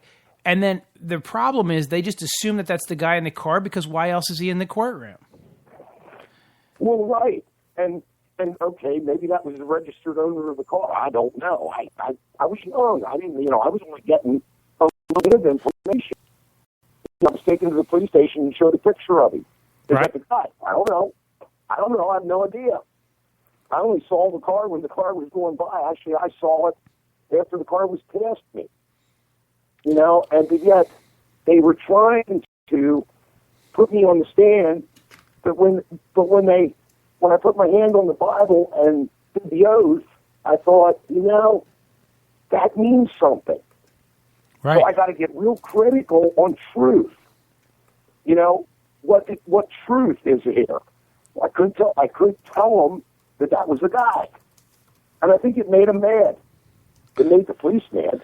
Well, and see, that's another thing. And when people are being prosecuted or when civil cases are going on for whatever reason, it's not as simple as people just getting along and being happy with the answer. They want a certain answer. And I'll tell you something that we noticed, again, going way back when I was doing some civil litigation work. The first guy or gal to get their investigator to a witness won. Because if you had a car accident and there's 5 eyewitnesses, okay, and you get your PI out there to interview one of them, and he says, listen, my name's Mr. Smith. I'm a private investigator. I work for the family of the guy who got killed in the car accident. You know, he was the victim, and so did it seem to you that he was speeding? Okay, well, nobody wants to like be adverse to the person who's questioning them, right? So no, I don't really think he was. So you talk them into a scenario basically by asking them leading questions. They then write up. You then write up the thing and have them initial it and sign it. If the defense investigator gets there first, he'll come in and be like, "Listen, I represent the guy who's been, you know, accused of hurting somebody, but there was some evidence he was speeding. Do you think he was speeding?" And the guy goes, "Yeah, you know what? I think he was." And people are so easily pushed. They're so easily pushed on their testimony, but they also get locked down because then after they sign off on it and after they're all locked down on it, then they're stuck with it. I can think of a coach from Penn State that had that problem when he was on the stand. He was stuck with what he had told the investigators. He was having a hard time explaining why it didn't make sense later. And that's what happens. People get stuck, but more importantly, they get pushed. It's so easy to push people's memory because they don't want to fight the person who's asking the questions initially. You know, they just want to get along to get along. And so if you represent the dead kid, then he wasn't speeding. And if you represent the guy who was falsely accused of speeding, they think he was falsely accused of speeding and he wasn't speeding. And I just saw it happen so many times. So when somebody says, well, one soldier said this, another soldier said that, great. When we have the hearing and we find out that one soldier saw something and the other 4 are simply repeating what they thought the other guy told them, then really it's just what one soldier's credibility is, not what 5 soldiers' credibility is. And people go, 5 guys can't be lying. You're like, no, 4 guys are simply repeating what man number 5 told them. So let's find out what man number 5 really knew, what he knew when, who he told what to when, and make sure that he's solid on this before we call somebody a traitor. I don't know, I'm just saying. We shouldn't throw that word around lightly. Right. And just like, you know, go back to the Guantanamo thing and the 5 guys we released. How do we, you and me, and the rest of your listeners, really even know what these guys are all about? Well, and I have a suspicion that a lot of these guys... First off, I don't agree with Guantanamo at all. I didn't agree with it from day one. If the guys are criminals, try them in a court and prove them guilty. Right. You know, do something. I mean, it goes against all my values as an American citizen to do something like Guantanamo that is against every single part of our Constitution. Well, every time I bring up the Jewish question, as I'll call it, right, and I say how in Germany they interred Jews into concentration camps and, you know, that stuff could happen here. And people go, it can never happen here. I'm like, they had the Japanese in camps. We were here before. We were halfway there. The only difference is at some point, because actually, if you remember, when the Germans started to utilize concentration camps, they hadn't yet quite decided what they were going to use them for. Like, in other words, It wasn't we're building a concentration camp for the mass execution of people. Initially it was we're going to round people up, we're going to inter them in the ghetto, we're going to inter them here, and then the final solution comes into play. Now, people go, well, it would never happen here. It would never happen here. I don't know. The way I hear people talking all the time in this day and age, they have the exact same mindset that would allow them, if they did, the way people talk about Muslims and Sharia law right now on the internet, those are the exact same ways that people spoke about Jews and Judaism and the Star of David in pre-World War II Germany. But you'll never convince them of that. Right. And then you hear these things you surf the internet and you hear about these things that people are calling FEMA camps. Well, are they real or aren't they? If they are, who's preparing for what? Right. Are they going to be for you and me? Well, it's when the zombies come. And now we're going back to Nazi Germany and the concentration camps, aren't we not? Yeah, and this, and people are always like, well, no, that can never happen here. I'm telling you right now, the Europeans didn't think in 1908 that World War I could break out. They were absolutely sure that the world was done with war. And then right after the World War I was over, they started to expound how there'll never be another World War again.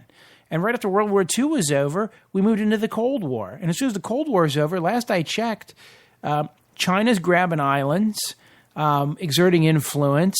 Russia's making bold moves into the Ukraine, and Georgia and Estonia are vulnerable. We, the Americans, have been engaged in how many? Almost 15 years of war. I mean, war's not dead. I got another caller coming. I'm going to try to add him here to the call here. So let's see if this works. Okay, I should have both of you guys on. You got both on line now. I think you're both on. Caller number 2. Where are you from? Oh, hello, Karl. Yeah. Hey, Karl, this is Don Stevens. How are you, buddy? Hey, Don, you made it. Oh, my God. We were wondering what happened to you. Yeah, I can tell you were concerned. I was. I felt bad. Well, your daughter's been hyping you on Facebook all day. She's probably got. I probably have 50 extra listeners just who wanted to hear what you had to say. So, what do you think? What do you think's going on? Well, if you were following Facebook today, you know what my feeling is on that. Well, no, go ahead. Tell me. I mean, the other callers might not. Now, we weren't all reading your Facebook post religiously. I think Obama did the right thing, just like you said. I can't believe we're crawling into bed together on this issue. I just feel like this was one of the times when I could actually be like, hey, my president did the right thing for a change, based on how I view the world. And instead, I find that I'm supposed to be foaming at the mouth, going, he traded the world's most dangerous terrorist for a traitor. Well, I don't know if those guys are the most dangerous anymore. Yeah, and I like my own theory. It's controversial with you, Karl, because we agree. I mean, everything you've said so far, I totally agree with you. And really, I really believe this, and I use this example, and I use it again. The 1 million gallons of sewage. If there's 1 million gallons of sewage, and you add 5 more gallons to it, does it make a damn bit of difference? Does it make a damn bit of difference? You like that analogy. This is the third time you've used it. Yeah, I know. I do like it. I do like it because... But it's such a great analogy. You know what I mean? When it's good, go with it. Yeah. Why change it? Just repeat it. Well, I feel like it fits the description because that's how I feel about those guys. Let me tell you something, and I want to make this damn clear. When those bastards attacked America, and who's those bastards? It's not the Taliban. It was Al-Qaeda, actually. It's just the Taliban's sin, if you remember, was to not give up Al-Qaeda when we asked them to.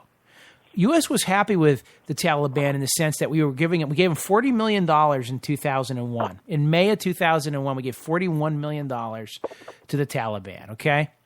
So let's just talk honestly about the history of the United States and the Taliban. And we would have gone on giving them more and more money if they kept cleaning up more and more opium, and we could care less whether they let girls go to school or not because all we cared about was the opium crop. And we love them when they're killing Russians. Yeah, exactly. Well, yeah, that too. And the Northern Alliance, we were playing politics over there, giving money out left and right. Then after Al-Qaeda attacks us, and we realize that they're there, which of course we knew they were there, but in general, people suddenly realize they exist and where they're at. Bush gave an ultimatum. He said to Afghanistan, "You will give them up to us, or we're coming in." Now, I don't even know how we ended up in Iraq. I'm still confused about that. I am. You will never convince me that we had to go to Iraq. Okay. But going to Afghanistan was absolutely essential, and I wish we'd have just put everything that we put in Iraq into Afghanistan from the beginning and ratted these guys out even more so than we did. And I have no love for Al-Qaeda, and I have no love for the Taliban. But the flip side is the Taliban was not actively attacking the United States at the moment. They simply refused to help us with the Al-Qaeda problem. And as a result, we're releasing some Taliban fighters who George Bush himself said the Geneva Convention would apply to. However, he did say, well, it does, but they're not really prisoners of war under Article 4 because they didn't wear uniforms and some other things. Well, the Russians just went into the Ukraine in uniforms that didn't have insignia, so I guess they were waiving the Geneva Convention as well. But nonetheless, he distinguished Taliban from Al-Qaeda. He said Al-Qaeda do not fall under the Geneva Convention. We believe the Taliban will fall or do fall under the Geneva Convention. And the question of the day back in 2002 when Bush said this was, well, you're not treating them any differently. And he said, well, we're treating them all very humanely, but we're giving Geneva Convention protection to the Taliban. Taliban's never been a certified terrorist organization in the United States. Nowhere. The way I understand that baptized the Sarah Palin way when they were in Guantanamo. Yeah, right. And the way I understand the Taliban, they were the ones keeping the opium in check in Afghanistan. They were the ones holding the production, keeping it, down as much as they could. Yeah, is that true? That is true, and that's why we gave them $41 million. It was part of a sort of a reward for doing good about getting rid of the opium. By the way, I was privy to a off-the-record seminar one time by a colonel who had just returned from Afghanistan. And I'm not going to tell you who he is. I'm not going to tell you what he said. Suffice it to say, it was a cigar-smoking event. And long and short of it was, he's like, yeah, opium crop is up. Under U.S. leadership and Hamid Karzai, right, the opium crop is at a bumper level right now. Because it's a lucrative cash crop, right? And we won't beat down the populace the same way the Taliban will. And I'm not pro-Taliban. Trust me, I completely hate these backwards religions and these backward countries where women are second-class citizens and where. Tell me about it. Yeah, it just drives me nuts. You don't have to go far to find that either, Karl. Yeah, about Perry County? What? Oh, that's it. No, I'm kidding. I'm kidding, my friends in Perry County. I'm gonna end up with the and I only jest. I have roots in Perry County. I'm allowed to make fun of Perry County. Well, you're not. Well, I was just gonna say. I'm a county. You got to remember. I used to say. I grew up across the street from the quad. I watched what you guys did over there at Dickinson. I used to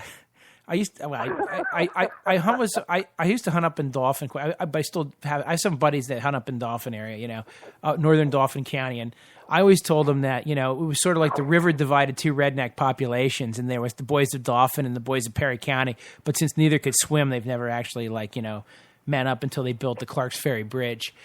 But in all seriousness, I'm just not happy with our country right now with the fact that we're not allowed to be happy with something or we're not allowed to actually praise somebody for doing something good. I feel like I guess we got to get the black guy out of the White House, right? Is that everybody's worried about? It seems like that's the issue. Once he's gone and Hillary's there, then everybody can chillax a little bit and we can get something done. And right, because it's going to be Hillary. It's going to be Hillary versus Bush because we want the rest of the world to know that we're truly a democracy and anybody can be president as long as their last name is Bush or Clinton. Right. I'm writing in Karl Rominger in the general election. How's that, Karl? That's fine. I mean, you can write my name in a lot. I'm sure not enough people are going to write in to make a difference, but it doesn't matter because what are my other choices going to be? All 12 of us will vote for you, Karl. I go to the lesser of two evils. If they would add none of the above to the ballot, I think none of the above would get it every time. Yeah, you lost a lot of ground today, buddy, by saying the O word and your name in the same sentence. The Obama. Yeah. The Obama. I the immaculate. Your nasty remarks. You got a lot of negative feedback about that. Oh, it's hysterical though because, and this just proves my theory what I talked about earlier, which is people don't read the headlines or they read the headlines, they don't read the article. So by making my headline, pro-Obama, if you actually went and read my article, it says that it's probably a crappy deal, and we got to really have some questions about whether it was a great deal or not. But at the same time, it's not the first time an American president has made a deal with terrorists, even if you want to look at it that way. All three of the first presidents made deals with the Barbary pirates and paid tribute, and the Senate even ratified a treaty with some of the pirates in exchange for not attacking U.S. ships. That was the first negotiations with terrorists. Ronald Reagan traded arms with the Contras in a secret deal to get the release of some hostages in Lebanon. Jimmy Carter made a big transfer. Reagan's different. Well, different. And that's what I'm saying. He's a conservative god, so he does nothing wrong. Right. And so this thing that we don't negotiate with terrorists is something we say repeatedly. But it's also something we do it all the time. But we do it all the time. And we were paying off in Afghanistan the Taliban and Al Qaeda money in order to keep supply routes open and buying off insurgents and doing all kinds of things. So if you believe we don't negotiate with terrorists, you're an idiot. And I'm not calling you guys idiots, and I'm not calling anybody in particular an idiot, except maybe the listeners who actually believe that the U.S. doesn't negotiate with terrorists. You know what? It's sort of like a guy who says, I don't masturbate.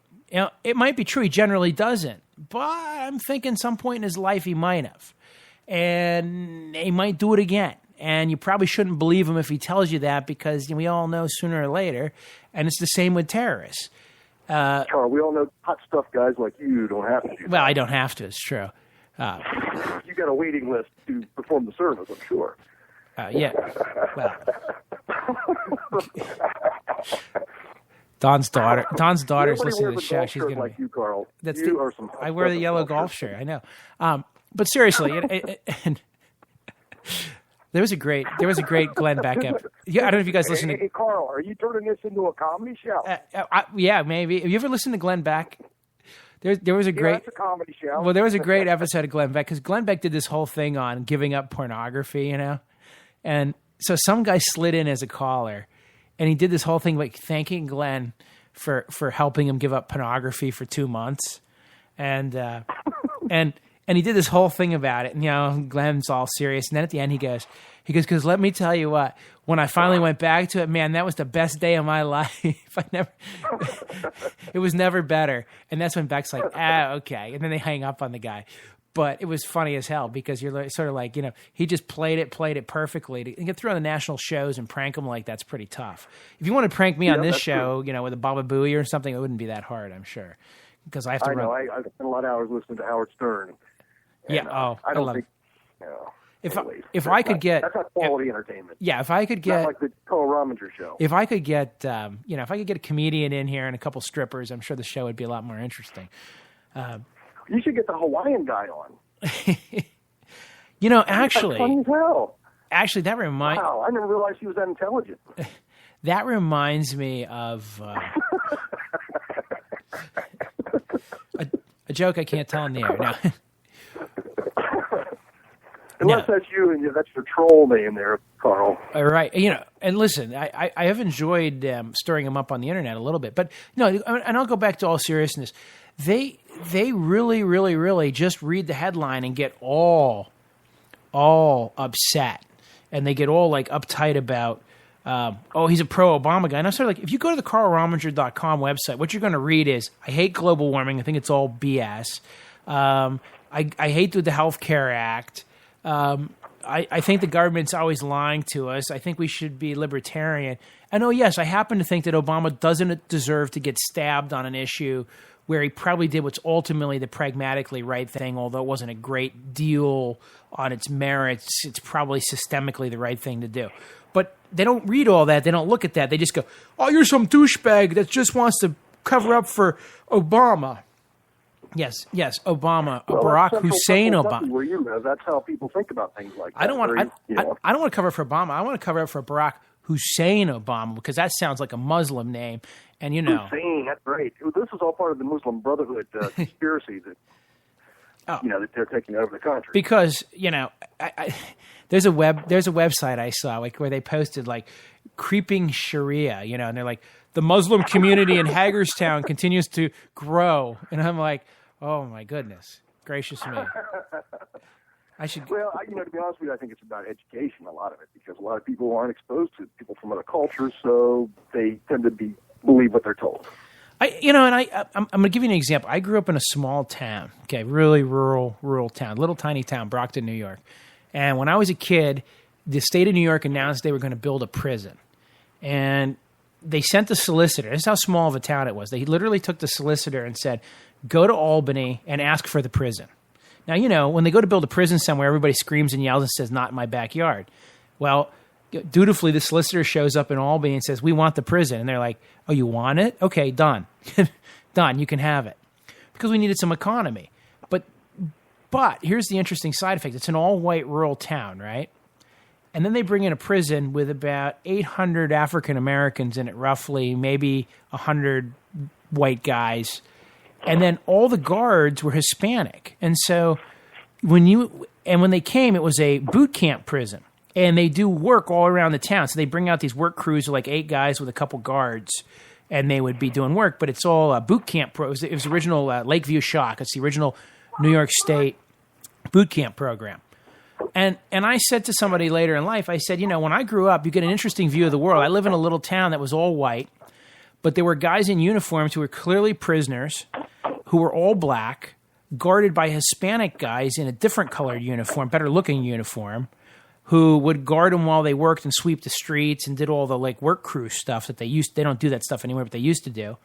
And I said, you could get a really warped view of reality. The white people are on one side of the fence. The black people come out of the fence to clean your yard or clean your streets. And the Hispanic guys are somewhere in between because they're the ones that are allowed to guard them and have now started to buy some houses in the town. Because that would be the racial view of the world you would have if that's all you ever saw. I was fortunate enough to go to a liberal arts college and get a little bit of an education and realize that, that wasn't the real world, so to speak. But you can see how people's experiences form it. And you're right, Don. I mean, there are people who literally believe, that the world is like them. And actually, most people are guilty of this. We all think that the world's like us. So if your family gets together for Christmas, you just sort of assume most people get together for Christmas. If your family goes to youth group every Wednesday, you pretty much assume there's some heathens out there that most people go to youth group on Wednesday. And we tend to believe that the patterns of our lives are very normal. And the reality is we all represent a small fraction of the world. I think when you travel and you meet people from other places and you befriend people who are from different cultures, you learn really that all those things that seem so vastly different about us are really not that big of a deal. We're really a lot more similar than you think. Guys bitch about wives. No matter what culture in the world you come from, that's a universal. Guys always bitch about their wife. It's a normal thing. Well, I mean, it's obviously why. It's obvious why. I mean, come on. It comes with the equipment. But relationships are hard, And I don't want to exclude anybody because now I know it's not, there's a new realm of sexual acceptance we have to experience. Oh, well, the whole gay marriage thing is fascinating to me because I don't really care. I bet it is. Yeah, I know. It's crossing my fingers for years now. No, I've never really cared. In fact, I went on Bob Durgan one time and he had me on, and he was all upset because a bunch of school teachers around the country were coming out and, who were gay and coming out and saying, I'm gay and doing like student presentations or something. And he's saying, shouldn't be doing this. It's not right. And I don't know if I sided with him or I just wasn't vociferously opposed to his position or whatever. And a good friend of mine who's gay stopped me and he said, Karl, let me tell you something. He goes, I heard you on the radio the other day. And he goes, I'm not usually upset about what you have to say. He's like, but I was a little disappointed in you that you didn't defend that. And I'm kind of like, well, I don't know what you're talking about. He's like, well, let me tell you what it's about. He said, the teachers, this was a thing that amongst the gay teachers, they decided to come out in the high schools and come out as gay to help the kids, because there's a really high suicide rate amongst gay teenagers because of the pressures and the problems they have. And so they decided to do this as a way so that by coming out in your school, you're basically saying to the student body, if you want to pick on Bobby because he's gay or Susie because she's a lesbian or whatever, then remember I'm gay too. And it was a way to sort of normalize it. And that's what Bob Durgan was upset about. But my friend said it wasn't designed, they weren't doing it because it was a gay pride, we're going to shove it in your face. It was because they realized that kids lived in a world where they didn't think any of the teachers were gay because the teachers weren't coming out in the normal school environment because that wasn't accepted previously. And I went back on education. Yeah, and I went back on the air and I had time with Bob, and I said, Bob, I want to just talk about this a little bit, and corrected the record just to say, a friend of mine told me this is why this is. And to me, I've never really cared about it, but I understand the argument. You have to draw the line somewhere. So that's why I'm always fascinated by people who are always so sure where the line can be drawn. I'm never so sure where to draw the line.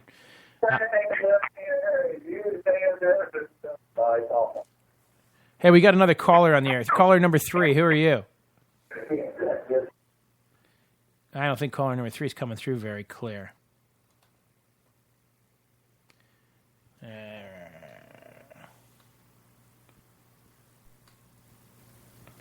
My call's on hold. Does anybody know anything about this Skype thing?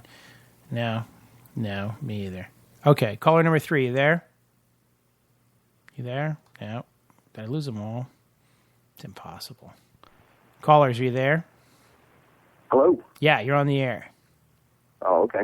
It's me again.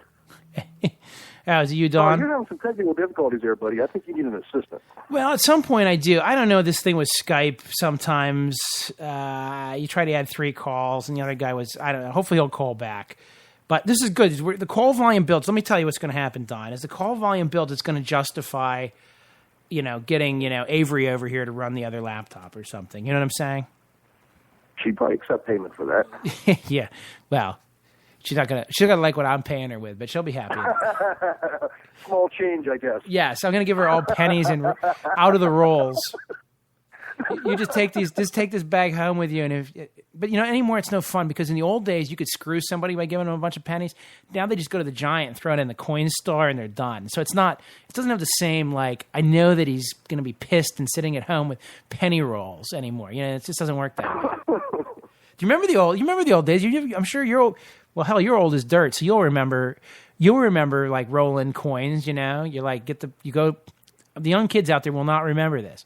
Your mom or somebody goes and gets the coin rolls, and you take that stupid jar of change, and you go, okay, we're going to cash it in, and you had to load every one of those stupid things, take the ends, take it to the bank, and then they weigh them, and then they give you your cash.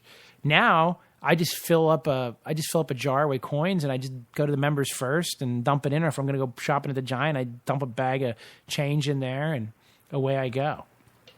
But what do I know? Yeah, that's my slush fund. That's how I support my drinking habit. Yeah. Well, now wait a minute. Change from the couch. You like to make fun of drinkers. That's surprising that you drink. Or maybe that's just projection. I could be your psychologist. Right. There's no psychology. I could be. Complicated. I could be your psychologist. What do you think? What do you think makes you so screwed up? I mean, what in your earliest origins do you think is screwing you up? No, I have to laugh because when I got home today, I'm like, oh, hurry up and take a shower before the show starts. And my wife is like, oh, you got to clean up for your date with Karl. Well, actually, I was going to say something to your wife on Facebook because I saw that she posted that she's very proud of her husband about something, and I was like, you're proud of your husband? But I said, nah, I'm not going to do that. Your wife doesn't want in on this. All right, so what do you think about this Looney Toony little girls out there in I don't know, Arkansas? I know nothing about that. Well, yeah, and there was a topic I did want to mention to you though, because the Patriots seem to be the buzzword of the day today, and we never really mentioned the Patriot bikers who are going to be protesting the Westboro Baptist Church at Maya Angelou's funeral in Wake Forest here in North Carolina. How do you feel about those guys? Yeah, so now wait, repeat that so I understand the fact pattern. Okay, the Patriot bikers are going to block the Westboro Baptist guys. The God Hates Fags guys. Yeah, isn't their leader dead now? Are they? But they're still running around. Yeah, well, of course they didn't want anybody to protest his funeral. But anyways, I think it's interesting that those guys who are patriots said that they want to do it to protect her, the First Amendment, but at the same time, they don't agree with her at all. Right. And I'm like, what the hell's not to agree with? She's a freaking poet. Well, how is that? How is that somebody you don't agree with? I don't like her use of soliloquy. I mean, what do you think? The thing with speech, anything involving free speech or arguments about free speech, is that anything worth worrying about, it has to be something horrible or terrible or just inappropriate. It's why the Ku Klux Klan or some hate group is always the center of these cases, because most of the time nobody really cares what anybody else has to say. It just has to get so offensive that finally you don't want your kids hearing it or you don't want them exposed to it. But I always feel like free speech is another one where people are usually guilty of, I think I should have absolute right to free speech until I really don't like what the other guy's saying, and then that's somehow crossing a line. So, if I come out to the town square and I preach about Jesus, well, then I should also be allowed to come into the school and teach about Jesus, and I should be allowed to go here and there and talk about Jesus. But if I happen to run around the town square talking about Satan and joining, Karl's dark art church and this sort of thing, and and using a naked woman as an altar and all the fun things that comes with Satanism, I would not be in. Everybody would be like, "Well, you can't let that guy in a school." Like, well, wait a minute. You wanted to let Pastor Bob in? Why can't Karl come in? And so again, it's one of these issues where the eye of the beholder just controls people's belief structure so much. And then when you add the emotional overlay of like, a dead soldier or a wounded veteran or, any of those overlays, it suddenly like multiplies the effect. I was saying this, I may have said this on the air here before. I used to do this list serve where I had emails go out to like 5,000 or 7,000 people every day with news articles and the law in them. And it didn't matter that it was a bunch of legal people reading legal news. If the thing was like woman sues over bad boob job, that thing got 5 times as many views as every other article, because we could track every click through, daily for like the metrics. Excuse me. There's something weird about human nature.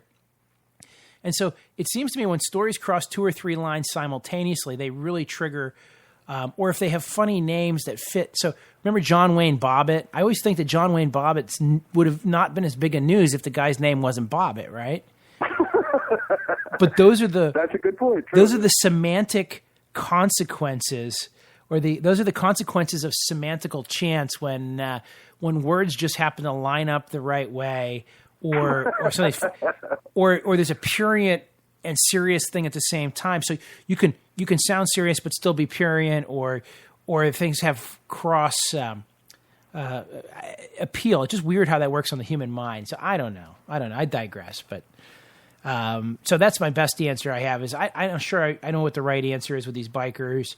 I know that the Westboro Baptist Church is just I mean, they're just slugs.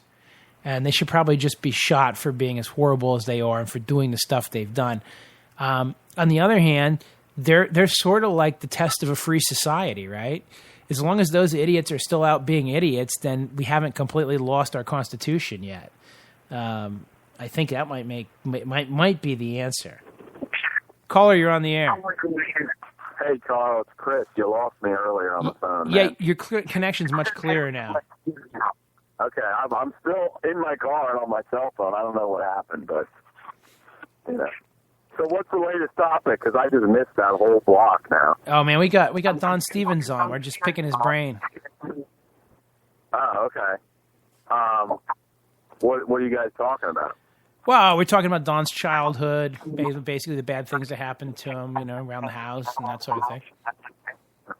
Okay. No, seriously. We were just talking about the Westboro Baptist Church and those crazy people.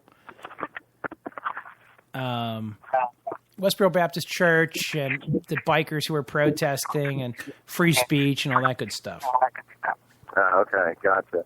Well, yeah, I don't even know where to begin with free speech, man. I was synthesizing that the problem with free speech is that it's usually in the eye of the beholder. So everybody wants to say what they want to say, but they get really upset if they're offended by what the other guy said.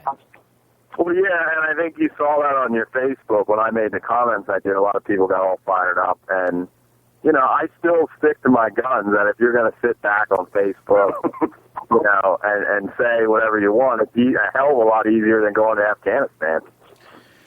Yeah, well, let me tell you something. People love to say whatever pops into their head, and they love to be great vibrato, but it's easy to throw one-liners at it. It's a lot different to actually go and do something. And I'll say the same. I mean, I haven't been to Afghanistan, and I haven't put myself in harm's way in the same way. So I'm not going to judge the reactions of those who've actually been there. And I'm not also going to... And Bo, at least he took the step to volunteer to go over there. Maybe he got over there. He didn't like what he saw. He got disenfranchised. He seems like he's a little off because they said he tried to seek the Taliban out to talk to them unarmed, which just doesn't even... That's just crazy, right? So I question the mental stability of the guy, really. Yeah, and people will go, well, that doesn't matter. And I'm going to be like, well, dude, we're spending $1 billion working on PTSD issues and working on all the mental problems that soldiers develop because of the stresses of combat. It's conceivable he could have had one while he was still over there. Yeah, I mean, people talk about the war price tag of $3 trillion. That's just the front end, the war, the troops, paying the troops, the machinery. But when you look at the VA on the back end of it, that price tag's got to grow, and I don't even know if you can even get a true cost on that, It's also more complicated because people who survive today combat have much more complicated long-term injuries in a lot of ways. So even though we've gotten better at fixing people up, we're also bringing home and keeping people alive who wouldn't have traditionally, and therefore the long-term costs are not going to be like Vietnam. They're going to be astronomical. Right. So I don't know. I do not know. So let me just recap the 2-hour show here. Chris, do you have me on speakerphone? Yeah, I do. Can you put me off speakerphone because I'm getting the feedback? Yeah, sure. Let me take you off. Yeah, we make. All right, I took you off. Yeah, see, now we're not getting the feedback. Perfect. Because otherwise, I'm getting feedback in my ear, and it makes it tough for me. These connections. And Don, you're back with us? I'm here. Okay. Let me explain to you guys what's going on here. I got 2 laptops. I got a microphone, a mixing board. I got cords running all over the place. It took me forever to get this damn thing to run straight. But even then, and it was the same even with the WHP Clear Channel equipment, okay? A person with a frickin' speakerphone or a little old lady in front of her TV or just a bad phone line connection, and the whole thing gets all garbly, and then it feeds back weird. And so, Chris, what was happening is your Skype is feeding back a little like a echo or something. I'll have to listen to the playback later and see if it even shows up or if it just shows up in my earphones. Because the Skype connection runs. So you have 2 laptops, and you take the out from the Skype laptop into the mixing board, okay? And then I have a separate microphone besides the one I'm broadcasting from that goes back into the Skype. So you're hearing me through a boom mic that hangs off my headphones, okay? But the rest of the world is actually hearing me through a very high-quality microphone that's actually behind a puff screen. And then that all feeds into the mixing board. It all gets mixed and then comes to my earphones, but also simultaneously goes into the separate laptop, okay, that then pumps it up through Spreaker. So it works pretty well, but it's temperamental.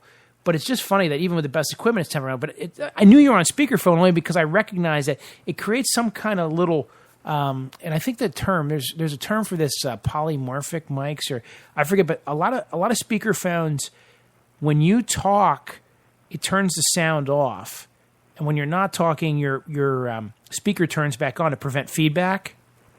But that creates a little clip in the sound that creates these problems, which is why I knew you were on speakerphone. Why I was getting this little echo in my headset, and I'm just not sure if it's going out to the live feed or not.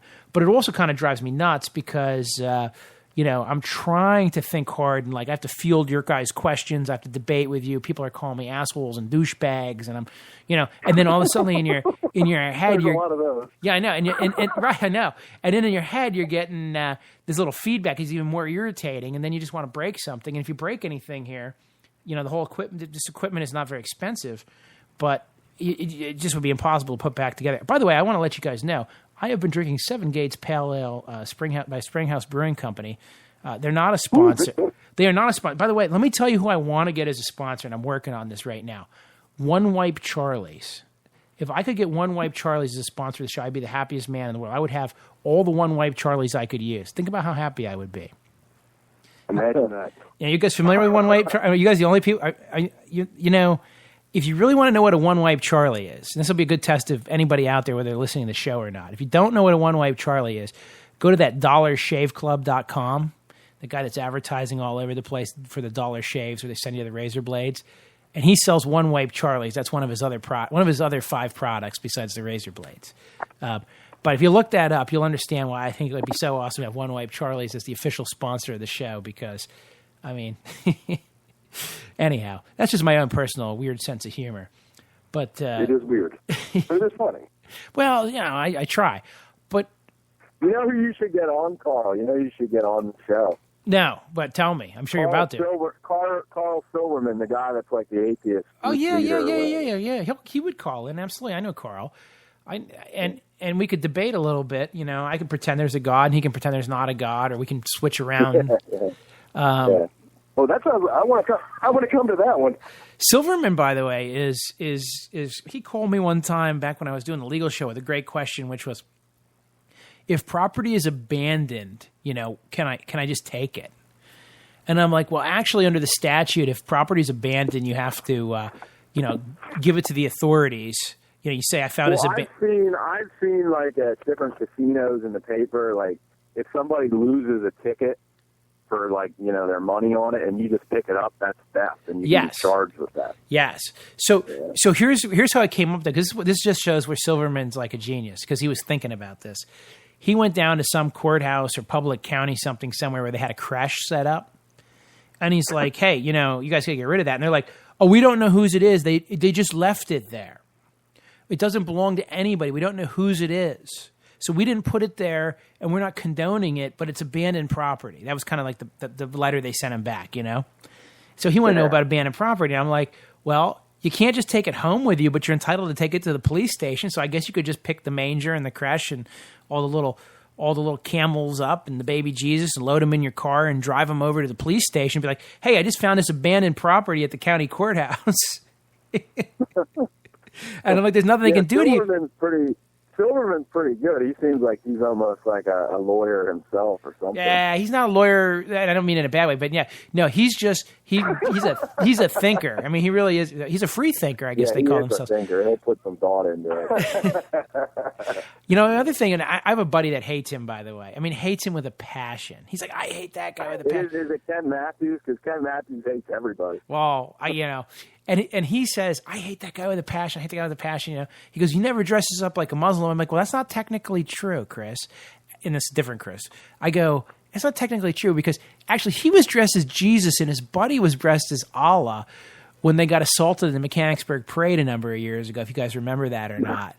And I was like, so wow. It's not fair to say that they won't dress up as Allah.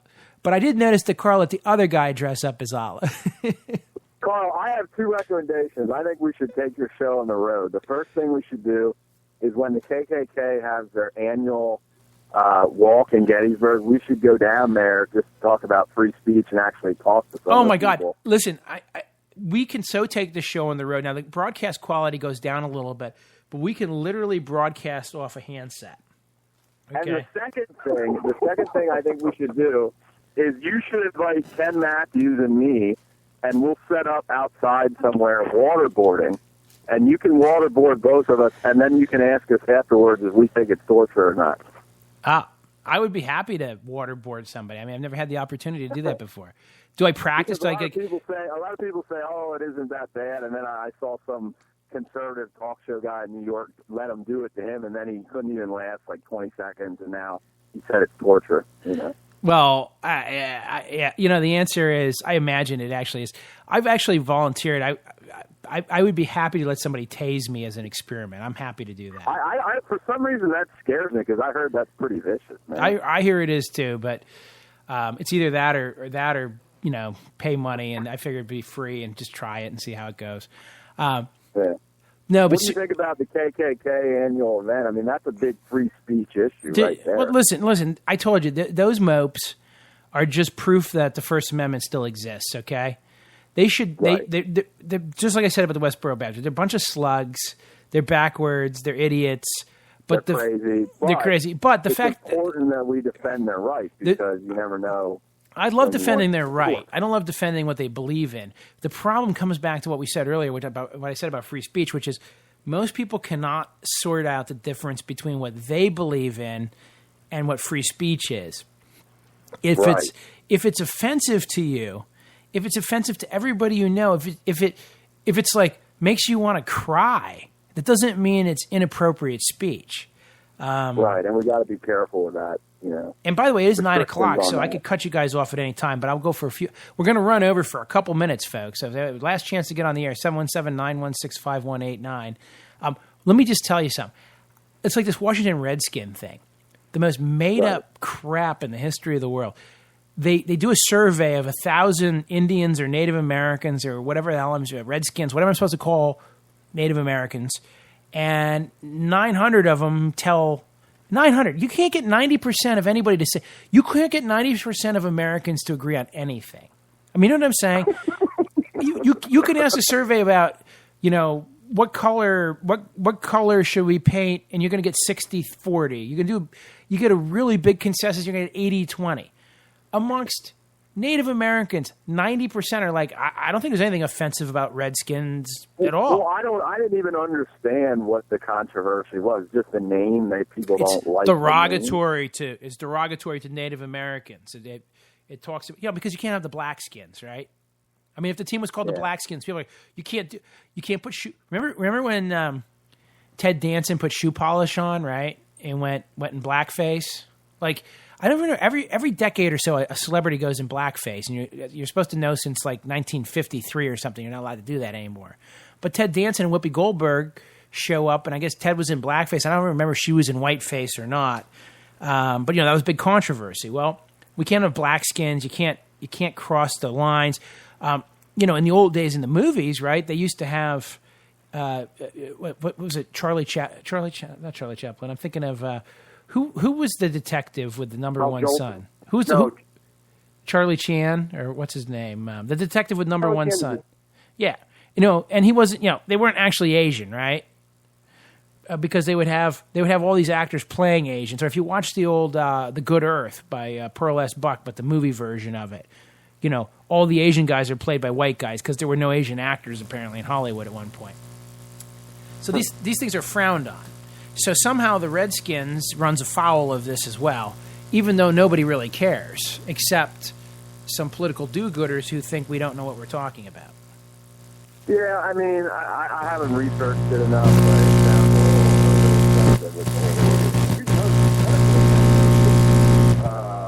Make people aware. Right.